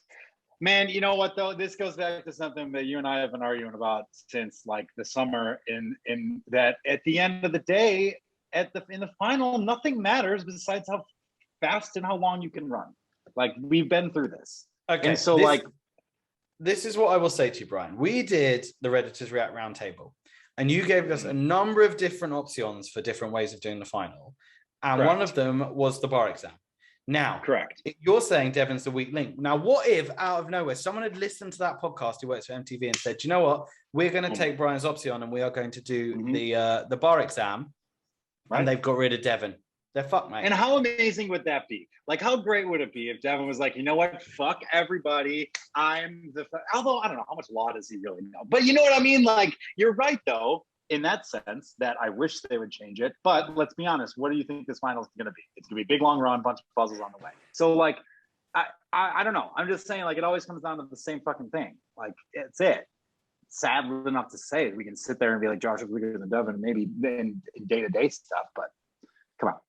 Let's be real, you know? But the worrying thing here, Jacob, is that when you're picking someone who's to go into the lair, not just are you trying to weaken another team, you don't know who they're going to pick, but also you could potentially have your team weakened because you might pick, let's say they went, okay, well, why don't we cut a deal with CT that we'll throw him in and then he comes in our team. CT picks someone that, like, I don't know, injured Logan. Somehow injured Logan wins, and then injured Logan goes, oh, I've got 3 options to choose from, I'm going on the Emerald team. And then you're like, oh, fuck, that didn't work out. Well, and you can't. And then Josh would cry. Do you know what I mean? Well, I think that's why they didn't say it as much, but that's why I would have I would want to pick an Ed in this situation of he's got a chance to win. And if he does, and he comes to my team, and if I'm on Emerald, like if Ed replaces Devin, he'll do whatever we want and he's a better athlete. So maybe that actually is a win for us. So whoever the whole season, whoever I'm picking to go in, I might almost want to be picking people of, hey, I'm picking you because I am okay if you win and come to my team. If you don't replace me, because you're a good player that I would take on my team. So there's kind of every side of the strategy, but I do think that's probably why they avoided Logan. Because you're right. If Logan does win, but is injured, they view it as like, well, what if the injured guy ends up on our team? That's going to suck. And it's interesting because we're talking about Devin, and Brian's saying, Devin's a weak link. You're saying, what if he replaces Devin? But Devin, he's the one that's desperate to keep this Emerald Cell together because his place in the game is so strong right now. Because he's running the show on that Emerald Cell. Exactly. And so if he can only pick somebody who he knows exactly what he's going to do, because he knows that he's the one that's going to get switched out. He's the spot for sure. For almost all of them, really would switch out with Devin. Cory would, Nelson would, CT would. Over the other two, absolutely. 100%. We could have deliberations about this all day, but I think it's time for us to talk about the nominations. And the nominations start with, as Brian left. I'm out. Did you learn Spanish in the middle of this podcast? I'll tell you what I've got to say, Brian. I have a go at George every week about the amount that he moves on the podcast to try and edit the video together. You are worse. I apologize to you, George. You are so still. You are as still as still water. You're fucking carbonated shit. You're Sam Pella fucking Greeno, mate. It's a delicious beverage, man. I'll tell you what. Anyway, back to the nominations. So the nominations start with Kyle apologizing to his team. He's really taken this badly. Yeah. Tell you he's tired, man. He's out of it. He's so tired. He needs a break so bad. So bad. Do you think Jacob, do you think Kyle feels like this is going to ruin his relationships with people in his team? I think he's just rehabbed those relationships. And he knows in his heart that, he knows he's going to switch teams if given the opportunity. And typical Kyle, he's going to butter you up until the moment that he leaves you. And he's also, if they were to have asked him directly in that moment, Kyle, that's really nice of you, but do you still want to be on the other team? I'm sure Kyle would have said, yes, I still want to be on the other team. Of course I do. But I love you guys. Team Ruby for life. It wasn't what he was saying last week. Now he's like, oh shit, I've really fucked this one up. But no, I do feel he's very genuine about it. Everyone's really good to him. And actually, Cory, who obviously they've had their issues in the last couple of episodes, says, look, I don't want you to have your head down. You gave it everything. This team made me proud. I'm proud to be on the Ruby team. Yeah. Very, very kind of Cory way of putting it. And, Big T says something which actually is a bit of a fear for that Ruby cell, that they do have three quite strong guys in the game, regardless of what people think of the Ruby cell. She doesn't want any of them leaving. That's going to hugely weaken their team. Although I do think every guy left in the competition, bar Josh, is very good at something. Yeah. Okay, I'll move on. Agree there. The guys left are, CT stands above because he's CT, but pretty much across the board, the rest of them are, they have a little bit more strength in certain areas than others, but it's pretty much CT's at the top, Josh is at the bottom, everyone else in between. You can kind of pick and choose, and we don't have as much info on Logan and Emmanuel, but I think they're pretty solid athletes at this point.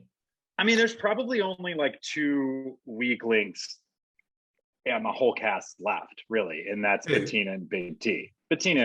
Yeah. I mean, the rest of them, it's all good after that. Like, they're all like, Josh has his problems. Obviously, Nelson's got his too. But, like, for the most part, they're all, like, solid. Yeah. I feel like with this whole thing, like, Kyle is very much creating this in his own head as to how bad it is. Everyone's been like, it's all right. But yeah, I think I agree with you. I think he does need a break. I think they should have a rule that you have to have a season off after 5 seasons. They should just for mental health and the well-being. fans' sake. Yeah, I agree. just think 100%. For mental health and well-being. It's also better for us. Like it's better when people leave and come back than them just being on all the time. It's fans. Yeah. It always is. Yeah, I'd love for all my favorite people, I want them to do 10 seasons, but I would love to have them do 10 out of 20 or 10 out of 25 seasons or whatever. And just, they're in and out of my lives here and there. We see them for a couple seasons at a time. But when it's like you said about Kyle earlier, I love him to death, but I also feel a little bit like this season, as much as week after week, he has some of the best quotes, the best confessionals, they definitely feel like, he's like a professional confessional giver. He knows what to do. He's like, it's like he's really reading off, overthinking it. And he hopefully with the kid on the way, hopefully Vicky lets him know, like, hey, you're staying home for the next one. You're not going to pull Cory and keep telling me that I have to do all the childcare here. Like, stick around for 6 months, please. Mm-hmm. So spend 6 months to a year in Civilization. Even if Production call you, it's not an option this time, Kyle. You're staying at home, and that's what I want to hear from Vicky. Just no, Kyle, no. Even she could even say NKN, make it an abbreviation. Anyway, so Ed speaks next, and he says, "Look, I know it's me or Logan as we're the rookies, but I don't want you to put Logan in. It's not fair. He's got a hamstring injury." It's interesting because a few weeks ago, Logan cut a deal with them and said, I won't put you in. It turns out, if you keep your promises so that you're not a piece of shit, it does help you in the game. If your promise is to way too nice of a person to be playing the challenge, then yes, it can work out. Yeah. Let's see if Ed pulls the shit when he's on his 4th season, because I feel like he never would. And also, at no time during the deal that was made in that daily challenge where Logan says, let me win, and Ed and Nelson, you're safe. At no point was there a like Ed did his part. He let Logan win. There was no hey, I'll help you this time. I need you to help me at some unknown point in the future. Like some of the the deals usually are. It was let me win and you're good this time. Ed already fulfilled his obligation as far as I'm considered, but clearly he doesn't think so. He's got to help his buddy out. I think he's just a really nice guy. Yeah, way too nice for this environment. Tammy should be very proud of the young man she brought up. Young, just green behavior, very green behavior. Yeah. Well, got to be a little more vicious than that in the challenge house. Got to find a way. There was a reason spoiler alert, there's a reason he lost. Yeah. But can I just say something? What the best case would have been? Sorry to pull a classic George and get a tiny bit ahead of ourselves, but what if Ed would have gave this speech and said, you can't vote, Logan's hurt, he's my friend, vote me in instead. And then he would have went down there and been like, just kidding, Logan, come on down here. That would have been amazing. I thought I was going still be in the game. And it would have been a huge moment and would have been amazing challenge gameplay. And he would still probably have a chance for $500,000, and now he doesn't because he was valiant. And I'm sure he can pay his rent in valiancy. Yeah. It's actually quite smart, because had they gone, no, we don't want to put him in, because if we put him in, he's going to take out one of our vets. And then they'd have gone, so we're actually going to put Logan in instead. Logan then wouldn't have picked him because he'd been such a nice guy. So actually, he was kind of making himself safe whilst also saying, look, if you want to put me down, you can put me down, but I will take out one of your vets, but won't actually take them out. Yeah, I wonder if he was thinking that far ahead. Never volunteer yourself. Yeah. It's clear-cut rules of the challenge. Just don't volunteer, no matter what. Ever. But that's how it is, and it leaves the agency to really have that big contemplation about what they're going to do with their vote. And Logan can't believe that Ed prefers the friendship to money. And if he knew how to cry, he would. Do you not find it weird he doesn't know how to cry? Hot guys don't cry, do they? I thought hot guys did cry, and that made them even hotter. Just classic toxic masculinity. You know what? I literally cried today. I cried while watching the episode because I thought about Logan not crying, so I wouldn't watch something that makes me cry every time I watch like a Cubs like 2016 World Series like YouTube montage, and I cried, and then I wrote that section while crying just to prove it to Logan that it's okay. Just let it loose, man. Yeah. Like, what the hell, dude? Like, you know, when the first time he cries, you know how fucking bad it's gonna be. It's when he turns that valve on. The tanks are full. Oh my God, they're so full. And sometimes maybe this as well. Sometimes it builds up as well. Star. Sometimes it builds up and it just happens. It's that accumulation of everything. Son of a bitch. Ryan, real quick, I was picking it up off the picture behind you earlier, but do I take that last comment? Are you a Chicago native? You better believe it, buddy. Oh, wow. I didn't know this was the full Chicago takeover. You're from Chicago? I've lived there for 8 years. So George is still here. Two Brits, two Chicago. It's not a Chicago takeover because George is here. Fuck yeah, brother. Hell yeah. Shout out to the Bulls, 50-50. That's impressive. No, sorry, Levi. We're going to throw Jardinera at you and make you eat it. Oh, what is this? Some Chi-Town Association? You don't know what Jardinera is. What are we turning this into? A London versus Chicago competition? You know, what's going on here? Do the Americans not understand what the English are saying? Do you need some translation? You know, I could do this all day. You want me to do a deconstruction of this joke? The only way the UK guys win a challenge of any sort is when a bunch of Americans join their team and win under your flag. So, you know. No, do you know what? It's a real shame it worked out like that in War of the Worlds too, because I had a high expectation. Shame or like, you know, destiny. Either way. Well, I don't know. You know, when you look at it, you know, it was all speculation. Anyway, let's get back to this. Let's get back to this workstation. Anyway, so Ashley can't believe Ed is risking $1 million for a friend that she's known for a month. I am 100% down with that. It's fucking bullshit. All this stuff as well, like after 2 episodes, when they leave and they're like, "Oh, I love you." No, you don't. You've known them about 4 days, and they voted for you as well. Fuck off. Don't know them. And then one thing that Tori does say though is because she loves to stir the shit. If Ed is throwing himself in, he'll probably pick a vet to go up against.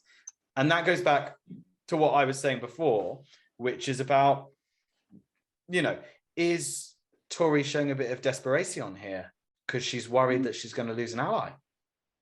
She just is not smart. She thought of something clever, which is actually the obvious point needed to state it. It's more like that than anything else.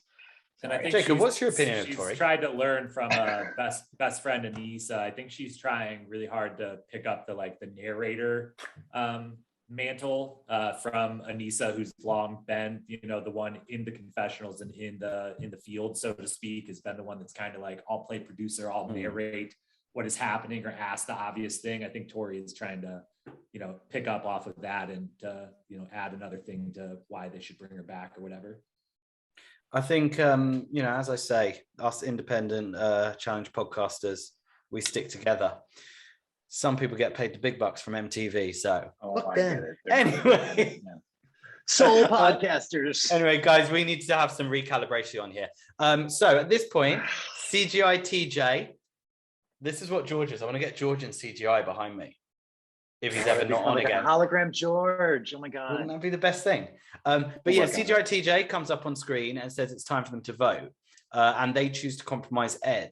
And do you notice there's 6 of them, but there's only 4 iPads? So are they voting as a team or are they voting individually? Because I don't feel like that was ever made clear. 2 of them broke. Oh, did they? Well, I mean, they had a lot. And they didn't have they had a lot more than 6 when it was everyone voting. Maybe I think 2 of them are just like off screen, maybe to the side. But no, jokes aside, is it individual voting in the team or is it a team vote and we just weren't told? I honestly don't know. I really don't. Yeah. And we haven't had any. I genuinely don't. Both times everyone's voted has been like pretty clear cut, so there hasn't been any like bickering over who to pick or anything. Yeah, my guess is it's a team vote just because like they've stopped revealing the votes on the aftermath with the one for Devon. Right. That's, I mean, they haven't mentioned anything about vote totals. Although maybe that's because they're both clean sweeps. Who knows? I don't know. Maybe it'll come into play. That's a good question. I didn't think about it. I guess I just assumed it was just one vote. Well, I mean, ultimately, we're now in a position, Rookie's voted in. He's kind of made it clear that he's not going to be voting for Logan. So Nelly T does what we all need, because we need Nelly T to just tell us stuff. States the obvious, says Ed's going to call out the vets, and CT thinks this is going to be a game changer. Not for CT, he's absolutely fine. No one throws him in, skates through to the final, most likely. Next morning, Logan thanks Ed. He says he owes him and has his back. Then he proceeds to throw the rest of the Ruby team under the bus. Basically says to Ed, look, listen to me. Here are your options. You can go for Cory and Kyle because they're shit at puzzles. Kyle's got strength, so if it's strength test, go for Cory. Although I think Cory's quite strong. I didn't get that. Like, what are you talking about? Like, are you serious? Like, what? Okay, but he's hot. He can not be clever. And then he says Cory's got speed. Yeah, Cory's got speed. So if it's a speed thing, go for Kyle. But then he goes, yeah, but your easiest option's Nelson. I actually think Nelson's the best of the three of them in eliminations. Not in daily missions. I said the same. I said the same thing last night to my friends. We're all like, "Well, why would you pick Nelson?" I've been watching the show with a bunch of people who just started watching it. This is their first season, a lot of them, and they say things like that. They don't really understand that. I was like, I don't know, man. Nelson's like low-key kind of a beast. Like, I wouldn't pick him. Not even low-key. Yeah, I guess. But if you only know him from failing at daily challenge after daily challenge after daily challenge, then you know. What do you think, Jacob? Do you agree with Logan's kind of breakdown? I was of the impressed. I couldn't remember from the beginning of the season the little clips they put out about rookies who's watched or not watched the show or anything like that. But clearly Logan, I don't think all of this comes just from the time they've spent together. I think it seems like both of them have at least watched a season or two. Probably the recent ones have all these people in them, so they've maybe got a little background knowledge. I agree, the whole like Kyle's strong, Cory's fast. I guess Cory's now just the fastest man ever because he beat Darrell in the foot race one time, but Darrell's like, a great athlete, but a little bit older than Cory is. So what happened to Cory having no knees? Cory had no knees he has, in Bloodlines. Like no ACL. Cartilage healed, man. Come on, modern medicine. But I definitely medication. I agree. Nelson, he doesn't have a good pick, and Nelson is a complete and utter beast. And I'll not pull a classic George and get ahead of ourselves, but we'll talk maybe a little further about who he eventually does pick and should have picked when we get to that part. But Nelson, all the options are not good ones necessarily for any game that would have presented itself. Basically, what happened was when Logan got booked on the challenge and he was like, I need to see the show so I know what people are like, he went on wish.com and bought his DVDs from there. It sounds like, based on the way that he's broken down these characters. And Carl comes over and he has one wish for Ed, and that's don't pick me. He says, look, if you don't pick me, I will never, ever vote you in. I'm not just talking about this year. I mean, never, ever, ever, ever. But he says, but you can vote in Cory, just vote in Cory. So then we see a montage of all the guys working out, except Logan, because he doesn't need to work out because he's naturally really, really hot. I think they then added a cutscene from Total Madness of Cory looking at pictures of his daughters. Because you think they repurposed that? Literally. Also, who has that many hard copy photographs? Every photograph I have is on my phone. I mean, this is his 5th or 6th season not allowed to bring of his the dad phone. shtick, so I wouldn't even know how to print off a photo. CVS app, upload it, boom. It's there in an hour. You're welcome. Cory knows this is Cory's thing. If he's going to potentially go to an elimination, he's got to have the shot of him looking at his kids to make sure everyone at home knows that even though he's constantly gone traveling, filming challenge after challenge, that he is thinking about them and doing it for them. Oh, that's very George Nanny type. Shots taken. Yeah, shots taken. I love Cory. Sounds like you hate Cory. Sounds like you really I love Cory. I've loved the interplay. I don't watch any of the other MTV shows, but on social, there was one clip in particular that got shared a lot a few weeks ago of what I assume was on Teen Mom. One of them, Cheyenne, is on there. And she was reading Cory the riot act over. So you just got back and now you're going to go on this trip with Nelson. And then when you leave for the next challenge and this, that, and the other. And I was like, I really like Cory, but Cheyenne kind of has a point, like as much Yeah, as but she's my doing this my for TV. my problem with them pushing this whole Cory doing it for his kids narrative is one, Cory gets a check from MTV for Teen Mum. Exactly, Two, yeah. Ryder gets a check from MTV for Teen Mum. Yeah. What are they pushing? They just showed him looking at pictures of his bed, like where there was. What do you mean? Oh, they've been pushing it for years. Well, what the fuck else are they gonna do? What do you mean? He does not, because he's not like hooking up with half the cast anymore. Let's so basically be honest. Since Cory had kids, he's been boring as fuck. Absolutely, 100%. Kids kill all hot guys. That's it. It's a fact. Oh my god, Kyle, poor Kyle. I know. Although actually, Kyle's. If there's any hope for someone to survive it, it's Kyle. So Okay, Doug. I have low hopes. Well, you know what? We need to find out who is going to survive the elimination. So, as the challengers head down to the lair, let's head down there ourselves and find out exactly who Ed is going to pick as his opponent. Fucking hell, Brian, you got dressed up for the lair. So Ed won't pick someone from his own Sapphire team, and he said that Logan's not an option for him. So it is between Cory and Kyle, and Ed goes for Kyle. Good move or terrible move for Ed? Let's say based on every single one being an option, not based on his I'm not voting for them, I'm not voting for them. I mean, terrible from the fact that, yes, as we said before, he should pick Logan. But if we're taking Logan off the table and acknowledging that like he refuses to pick him and he's picking from the other four people, I would have had a hard time myself picking between Cory and Nelson, but I would have been picking between Cory and Nelson. As much as Nelson is an absolute animal in these are the eliminations he's made for, where he can just use that strength and go crazy and mess you up. Yes, he's lost 2 hall brawls, but they've both been maybe the most brutal hall brawls we've ever witnessed. To all against guys way bigger than him. Yeah. So that makes me not want to pick him, but at the same time, there is a lot of strategy in pole wrestle, and I think Cory, having been on, being relatively equal strength-wise and having been on so many of these shows and seen pole wrestle so many times, I think I would have went with Nelson just on the fact of he's not going to think this through. He's going to go full just strength and go crazy and try to rip this thing out. And, that was a little more what Ed ended up doing. So he didn't have a good choice with taking Logan out. But I probably would have went for Cory or Kyle and Cory or Nelson and not Kyle. Brian? I disagree. I think Cory or Kyle was really the only choice to make. I don't know. I mean, obviously it was the wrong choice. He lost, but just size him up. Whoa, did he lose? We'll find out about or I don't 17 know. minutes I don't know. into Somebody the podcast. Lost. Yeah, somebody lost. But eventually, maybe he was the wrong choice. I don't know. He's probably going to lose, but I think it was the only choice. Well, jokes aside, Kyle jokingly kickstand at Ed, but he's in good spirits about it because it seems like he's pretty much given up. But the big question is, with an empty lair and just a ring rope and a metal pole in the middle, what possibly could this elimination be? Well, let's head back down to TJ to find out. Shock horror, it's pole wrestle. So this is best 2 out of 3. We know the rules. Wrestle the pole away from your partner. That's it. Now, I seem to remember, am I completely wrong here?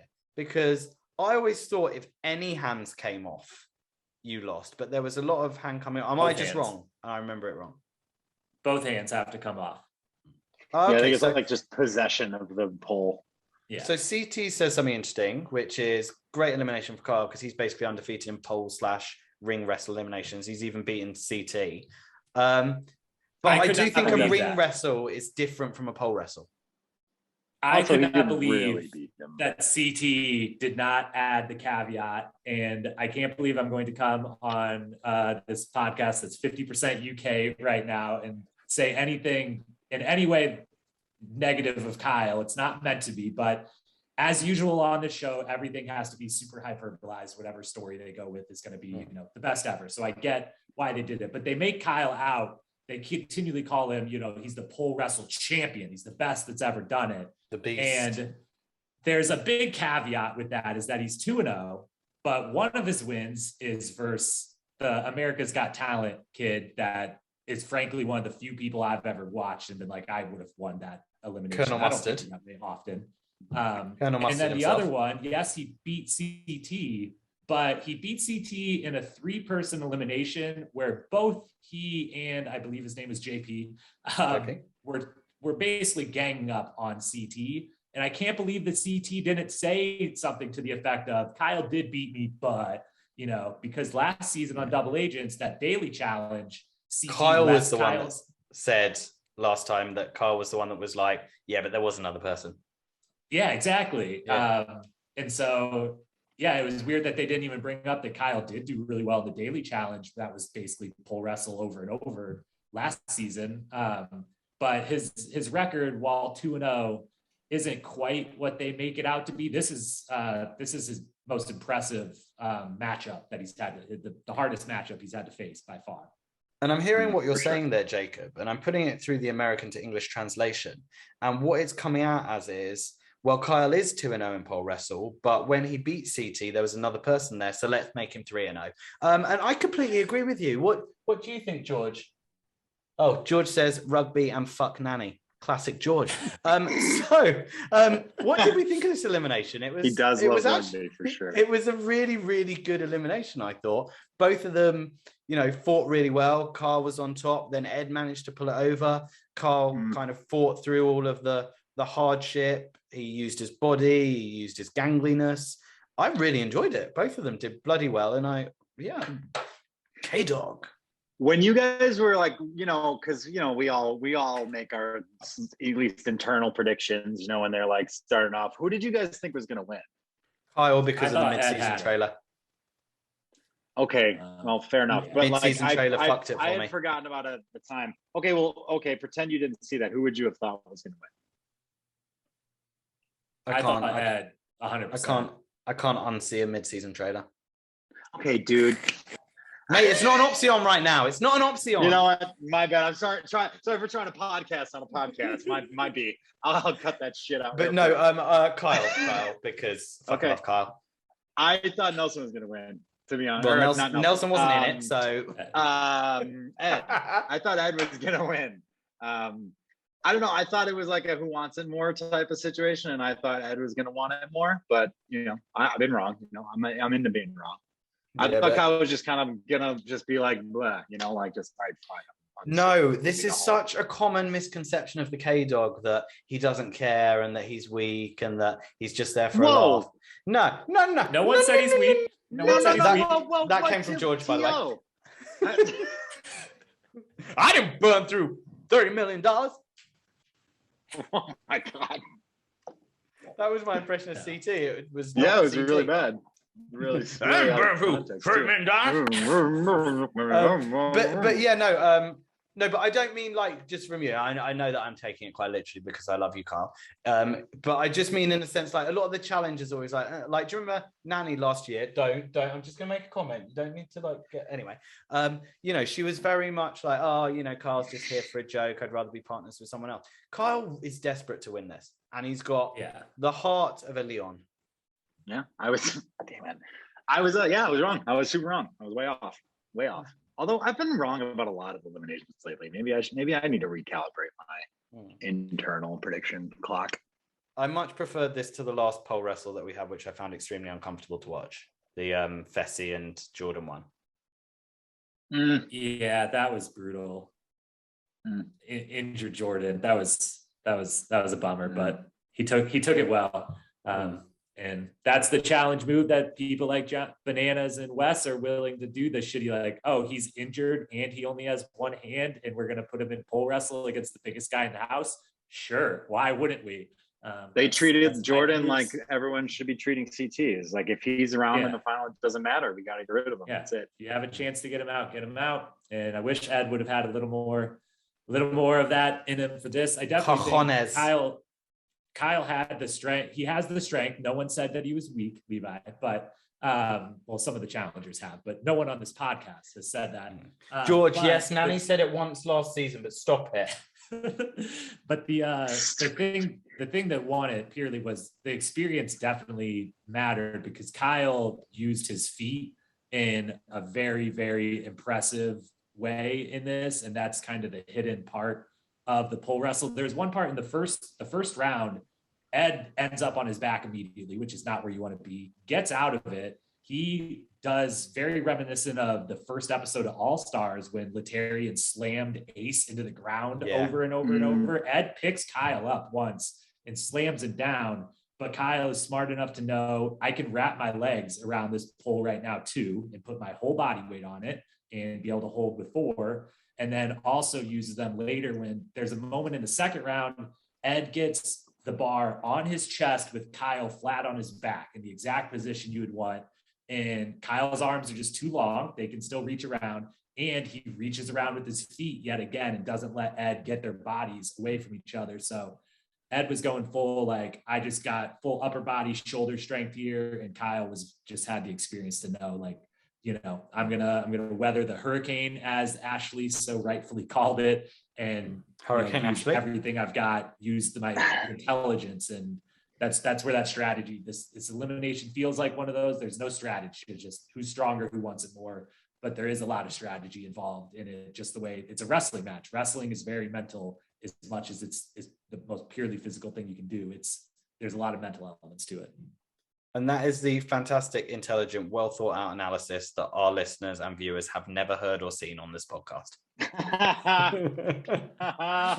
I'm joking, George. You don't. I told you I like the I like the sport aspect. I mentioned I like the sport aspect, so I get pretty into the like how do you actually do this. And I mean, speaking of sport, I think Ed was an absolutely fantastic sport, and that's one of those eliminations. I know Carl clean sweeped him on a 2-zip, as you guys call it, but no one came out of this looking bad. No, not at all. Great performances all around. And I was going to say, I don't know, I'm English, but I was going to say who impressed you in this elimination, but let's be honest, they both impressed.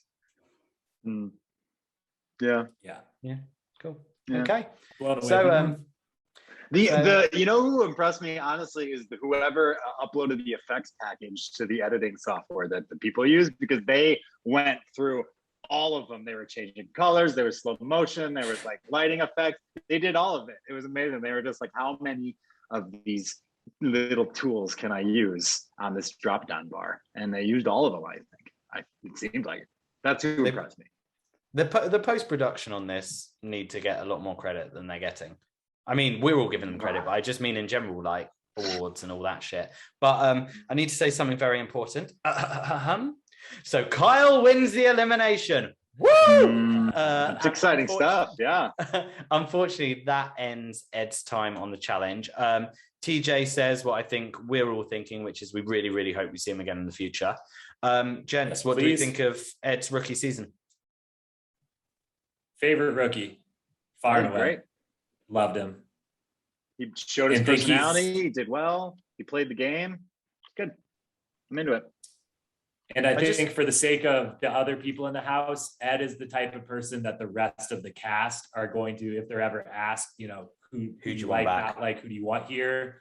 Ed is the type of person that can make that, you know, torture chamber of a house where you have no connection to anything for weeks on end, months on end, can be the one that's like, I will just dance out of nowhere for you. I will make up silly games because that's what I do in the super small town place that I live, like whatever. He brings a lot of fun to the house. So I think we as viewers, I think it was pretty consensus, liked him a lot, but I think the people in the house really, you could kind of tell when he came in initially and no one knew who he was, that just from, they all reacted in such a way that was like, oh, just from the 10-day quarantine, they already love this guy and like love having him there. So I'm confident we'll see him again. Hopefully, seems like a guy that would want to do it again. So I don't know who would say no in that scenario. The first quarantine or the second quarantine, open brackets, allegedly close brackets. Anyway, speaking of small towns, Bettina's from a small town. So Ed, unfortunately, is deactivated from the challenge. And as we say, hopefully we'll see him again. Fantastic addition to the show. But the big question, what's Kyle going to do now? Is he going to stay with Ruby? Spoiler alert, definitely not. Or is he going to join CT and Amanda in Sapphire, or infiltrate the best team in the game and take someone's place in Emerald? So for the final time, let's head back to the lair to find out what the K-Dog decides to do. So Kyle shocks everyone and moves to Sapphire, which means Nelson is going to join Ruby. Now, first of all, what did you think of Kyle's dying grandfather speech? Because TJ found it hilarious, but I know we've just given the post-production some utmost credit. Whoever was doing the sound there fucked it up because it made it sound like it was a woo, woo, woo, no one found that funny situation. And then TJ started pissing himself. I was dying laughing. I thought it was hilarious. I was a TJ. Yeah, that is perfect. Yeah. I laughed more at TJ laughing at it, though, than I did at Kyle's actual speech. It just makes me happy to see, as you said earlier, it makes me happy to see TJ laughing. And it's always great when it's TJ has to break, like TJ has a job to do right there. He's supposed to continue talking and doing the hosting duties, but he just can't because he has to laugh. He's trying to hold that in and he can't. So it just makes it all the better. Also, as soon as he said on my grandfather's deathbed, I knew this wasn't going to be a serious comment. Classic. He had me up until the end. No, he pulled the rug onto me for sure. I was like, oh my God. He had been real genuine earlier in the episode. I thought we were getting exactly right. I thought this was it. Yeah. Saw the alien growing in his girlfriend's stomach and got all emotional.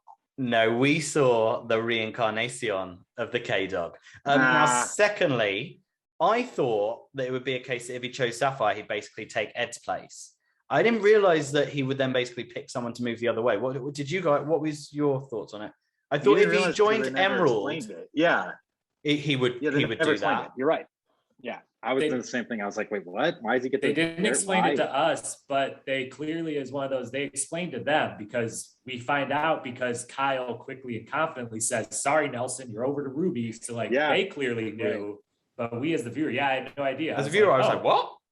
Yeah, I was like, great pick. Why would you not just take Ed's spot? And you got a stacked team now, but you're on the team that I thought was slightly the best anyway.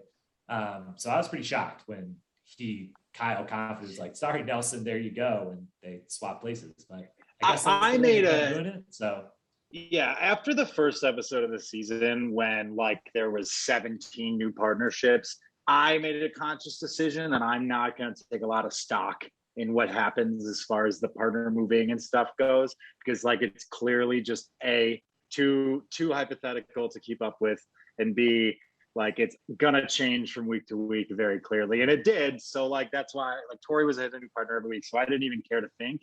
And I'm kind of thinking the same. I'm gonna just not taking much stock in this, especially now that I know that they can make someone switch with them. It's it's gonna change every week pretty much from here on out. So I don't know. Yeah. I'm not going to, Kyle might be on a different team in a week. So I actually thought what he'd do was take Josh's place and go on to Emerald. Do you think he made the right decision? If he knew that decision. If he knew that he would be sending Nelson away, then, I guess I probably would have also, if I was him, probably would have went for the green team, and I would have switched with Emmanuel. I would have went, because if you switch with Josh, you're pissing off Casey, who is Josh will cry, leading that a little bit. So if you could jump in and say I'm replacing the rookie, but either way he picked it, he was going to be the only way he wasn't the male target of his team is if he went back to Ruby and he still had Logan to kind of lean on as if we lose, we can send in Logan instead of me.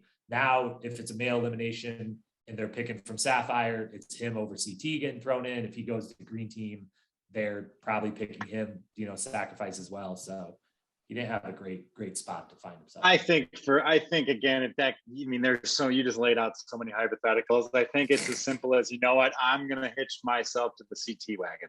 And I think that was a lot of it was as simple as that. I bet he feels if I'm with CT, there's a good chance we're going to win. So I don't have to worry about leaving. Although I guess technically he does. I don't know. See, again, we're going into the hypotheticals again. It's just, I think that it's as simple as I'm going where CT is. Yeah. And CT's not sure how to feel because whilst Carl's good, he's disruptive. But CT should be happy because it means for the 27th season in a row, he can do Carl over. Nelson's really pissed off, which I thought was really weird because I thought he'd be jumping for joy to be on a team with Cory, because Cory's really happy to have Nelson on this team. Do you think it's just Nelson being why'd you pick me? I think it's like also it's the whole narrative of the Ruby team sucks thing. I think he thinks that he went to a worse team. But Nelly T's moving to Ruby to be with Cory and join up with TYB on MTV. Nice. There it is. Keep going. And well, I'll start talking about Tori now because she can't believe that Emeralds dodged the bullet, but she knows that eventually this game is going to turn upside down. Crazy or wacky, or you. Well, speaking it down. Who traded down? Who traded up? Kyle, up or down? One word from both of you. Up. Up. Nelson, up or down? Down. Also, maybe up. Oh. Okay, so Ruby, stronger. That's only because I think that him and Cory should have stayed on the same team to start with. I think they overthought that a little bit too much before, and I also thought it was hilarious that Cory in this episode says like, "Oh, I've been waiting forever to like be on a team with Nelly," and it's like you literally had the choice to be on his team last week and you chose not to be on his team. But like I'm glad you're back together because that's how it should have been. Good point. It's the love story we all want. Let's go for stronger or weaker. Ruby, now are they stronger or are they weaker? Stronger. Yeah, stronger. Slightly. And Sapphire? Also stronger. Yeah. Interesting. Kyle's better than Nelson, but Nelson brings much more team unity and everyone likes each other now in Ruby. So they both win. Guys, let's also not forget Nelson's lost 44 daily challenges in a row. So, like, what are we really talking about? Like, of course, yeah, but with next week being the 500th episode, of course, that's a real curse. He's obviously going to win it next week. It'd be amazing. I have a bottle of champagne in my fridge. I've been waiting to open all season. I'm going to open it then when he wins. Well, did you go grab it last week? Did you consider going to grab? Did you get fooled last week and consider going to grab it when he did? We're never fooled. I considered turning the episode off. I considered just being like, okay, it's a good episode this week. Now, what I'll say, guys, we've now gone back to 498. Next week is going to be 500, but this ends our discussion of episode 499. Before I ask you guys what you think about the episode, George, your thoughts? Hello, Redditors. Hello, challenge fans. Hello, Brian, and hello, challenge historian, and most of all, hello, Levi. I'm so sorry I can't be with you this week. Got a last minute call from my handler. I'm checking out there's enough spy jokes in this series already. I really should have prepared something. Basically, I want none of you listening to enjoy this episode as much because I live in constant fear of Levi replacing me. Never going to happen. I know Brian will be a wonderful stand-in. I'm actually really annoyed I don't get to meet the challenge historian. Just first few random thoughts from this episode. I'm not going to try and step on Levi's toes, so they're all very, very inconsequential. Cory's Bootcamp looks like the budget version of Nelson's. The line from Kyle about watching a birth being like watching your favourite pub burn down, I think potentially might be the greatest description of that I've ever seen. Classic George. Big fan of Chelsea Dagger by the Fratellis getting a play in this episode. No idea if that will land. Emmanuel has really great legs. Cory's got a wonderful rig. I forgot how much I missed TJ's laugh when people stack it and nearly fall. So thank you, Big T, for literally taking one for the team there. Yeah, I think that was legitimately potentially the worst challenge Josh could ever have tried, the big clumsy goof. And Kyle, one for the Brits. Ed calling out whole wrestle legend. Bit of an overstatement, Kyle. But yeah, did it for his kids, did it more successfully for his kids than Cory. And I hope you enjoyed the pod. Have a wonderful day, and I'll speak to you next week when I will be no longer in my 20s. Cheers, guys. Love you all. Bye. I love you, George. What did you guys think of that episode and who impressed you? I think it was Logan impressed me, and I thought it was a fun episode. Logan looked really good in that towel, like better than I expected, to be honest. I knew he'd look good, but like... And who impressed you as far as the actual game as opposed to the wank bank? Oh, right. Oh, I thought that's what you're asking about. Oh, the game. Kyle. He, fighting adversity, came back, that's pretty cool stuff. That's how it goes. Did it for the Queen and country. That's it. For the Jacob? Queen. Yeah. I would say one of the better episodes of the season. Kind of got a little of all the different elements of the challenge in it. And as much as, I want to keep pouring one out for my guy, Ed, definitely who impressed you is Kyle. And mostly because winning the pole wrestle after halfway through the episode, I was on the same wavelength as you guys of like, seems like he needs a break. Seems like he maybe doesn't want to be there quite as much as normal. And if that's the mood that you're in at all, going into a pole wrestle is all that more tough. Any elimination where like you've got to be locked in and really, really want to be there. So to see him kind of come through the full cycle of he's ridiculing his team, now he's making up to his team, he makes a mistake, he doesn't seem like he wants to be there, and then he wins an awesome elimination. This was definitely a Kyle heavy episode, and those are some of the best episodes, so it's got to be Kyle. Well, gents, that ends the podcast for episode 499 of the challenge. And next week, real quick on the 499, do you guys know, I haven't went back and tried to look, do you know, are they counting the all-stars in the spins up just in 37 seasons? This is episode 500. I'll be honest, I bet if we counted the episodes, it's not 500 episodes, it's just something to say. Well, yeah, because then I was like, do I count the reunions? Wait, you did? I'm gonna go back and count and see, but we'll see. You counted them? No, of course I didn't. I literally got home from work, watched the episode, watched the aftermath. When the hell did you do I have them all in the spreadsheet. I could find this out very quickly and easily. I just haven't done it yet because I'd rather. But here's the question. Did they have TJ say it was the 500th episode 3 times in a row because they didn't know whether or not they were definitely going to do a 2-episode thing on the Pizzagate? Who knows? But we're going to find out more about that 500th episode next week. And Brian, you will be joining us again next week. George will be back. It will be the day after his birthday celebrations. I'm going to that. George and I will be in an absolute state. I'll probably be in my pajamas, and we've asked Brian to babysit. So Brian, we're looking forward to having you. If you want to catch up with Brian's stuff during the week, brianarbatti.medium.com, fantastic writer, always makes me genuinely laugh out loud. So thank you. Yeah, looking forward to having you again next week. Jacob, thank you so much for joining us. You can hear Jacob's thoughts on episode 500 next week. You tend to post on the Wednesday night, don't you? So after you watch the show, watch the aftermath, listen to the Challenge Historian podcast, and then after you've enjoyed fantastic analysis, come over to us on Thursday night just to hear bullshit. Because it will be George, Brian, and myself, which means there'll be more discussion about the fact George is hotter than me. I'll probably throw up at some point, and Brian will probably have his hair down. So going to be fantastic. But Jacob, if people want to follow your Instagram, what is it and whereabouts can they listen to your podcast?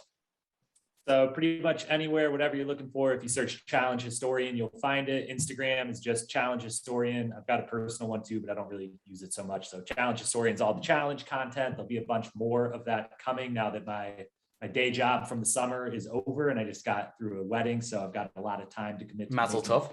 some more, thank you, some more content there. And then same on YouTube, any Spotify, Apple, anywhere you listen to podcasts or watch videos, Challenge Historian, you'll find me.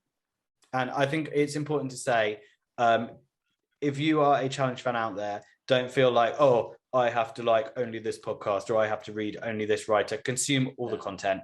You know, we're all sticking together here. We're all one community. Read Brian's fantastic articles. Listen to Jacob's fantastic podcast. Listen to someone say fantastic so I don't sound like a dick. Big up my own podcast. Wonderful. It is fantastic. Spiffing marvelous podcast, and continue the conversation over on Reddit on the MTV Challenge subreddit. And if you want to continue the conversation with us, you can do it over on Instagram. We don't use Twitter anymore because it's cesspool. But over on Instagram, we are at Challenge React, and we look forward to putting out a very special episode next week to not only celebrate the 500th episode of the challenge, but to celebrate this beautiful man, George's 30th birthday. But the only thing we can do is sign off by leaving you with the trailer for episode 500 of the challenge, Spies, Lies, and Allies.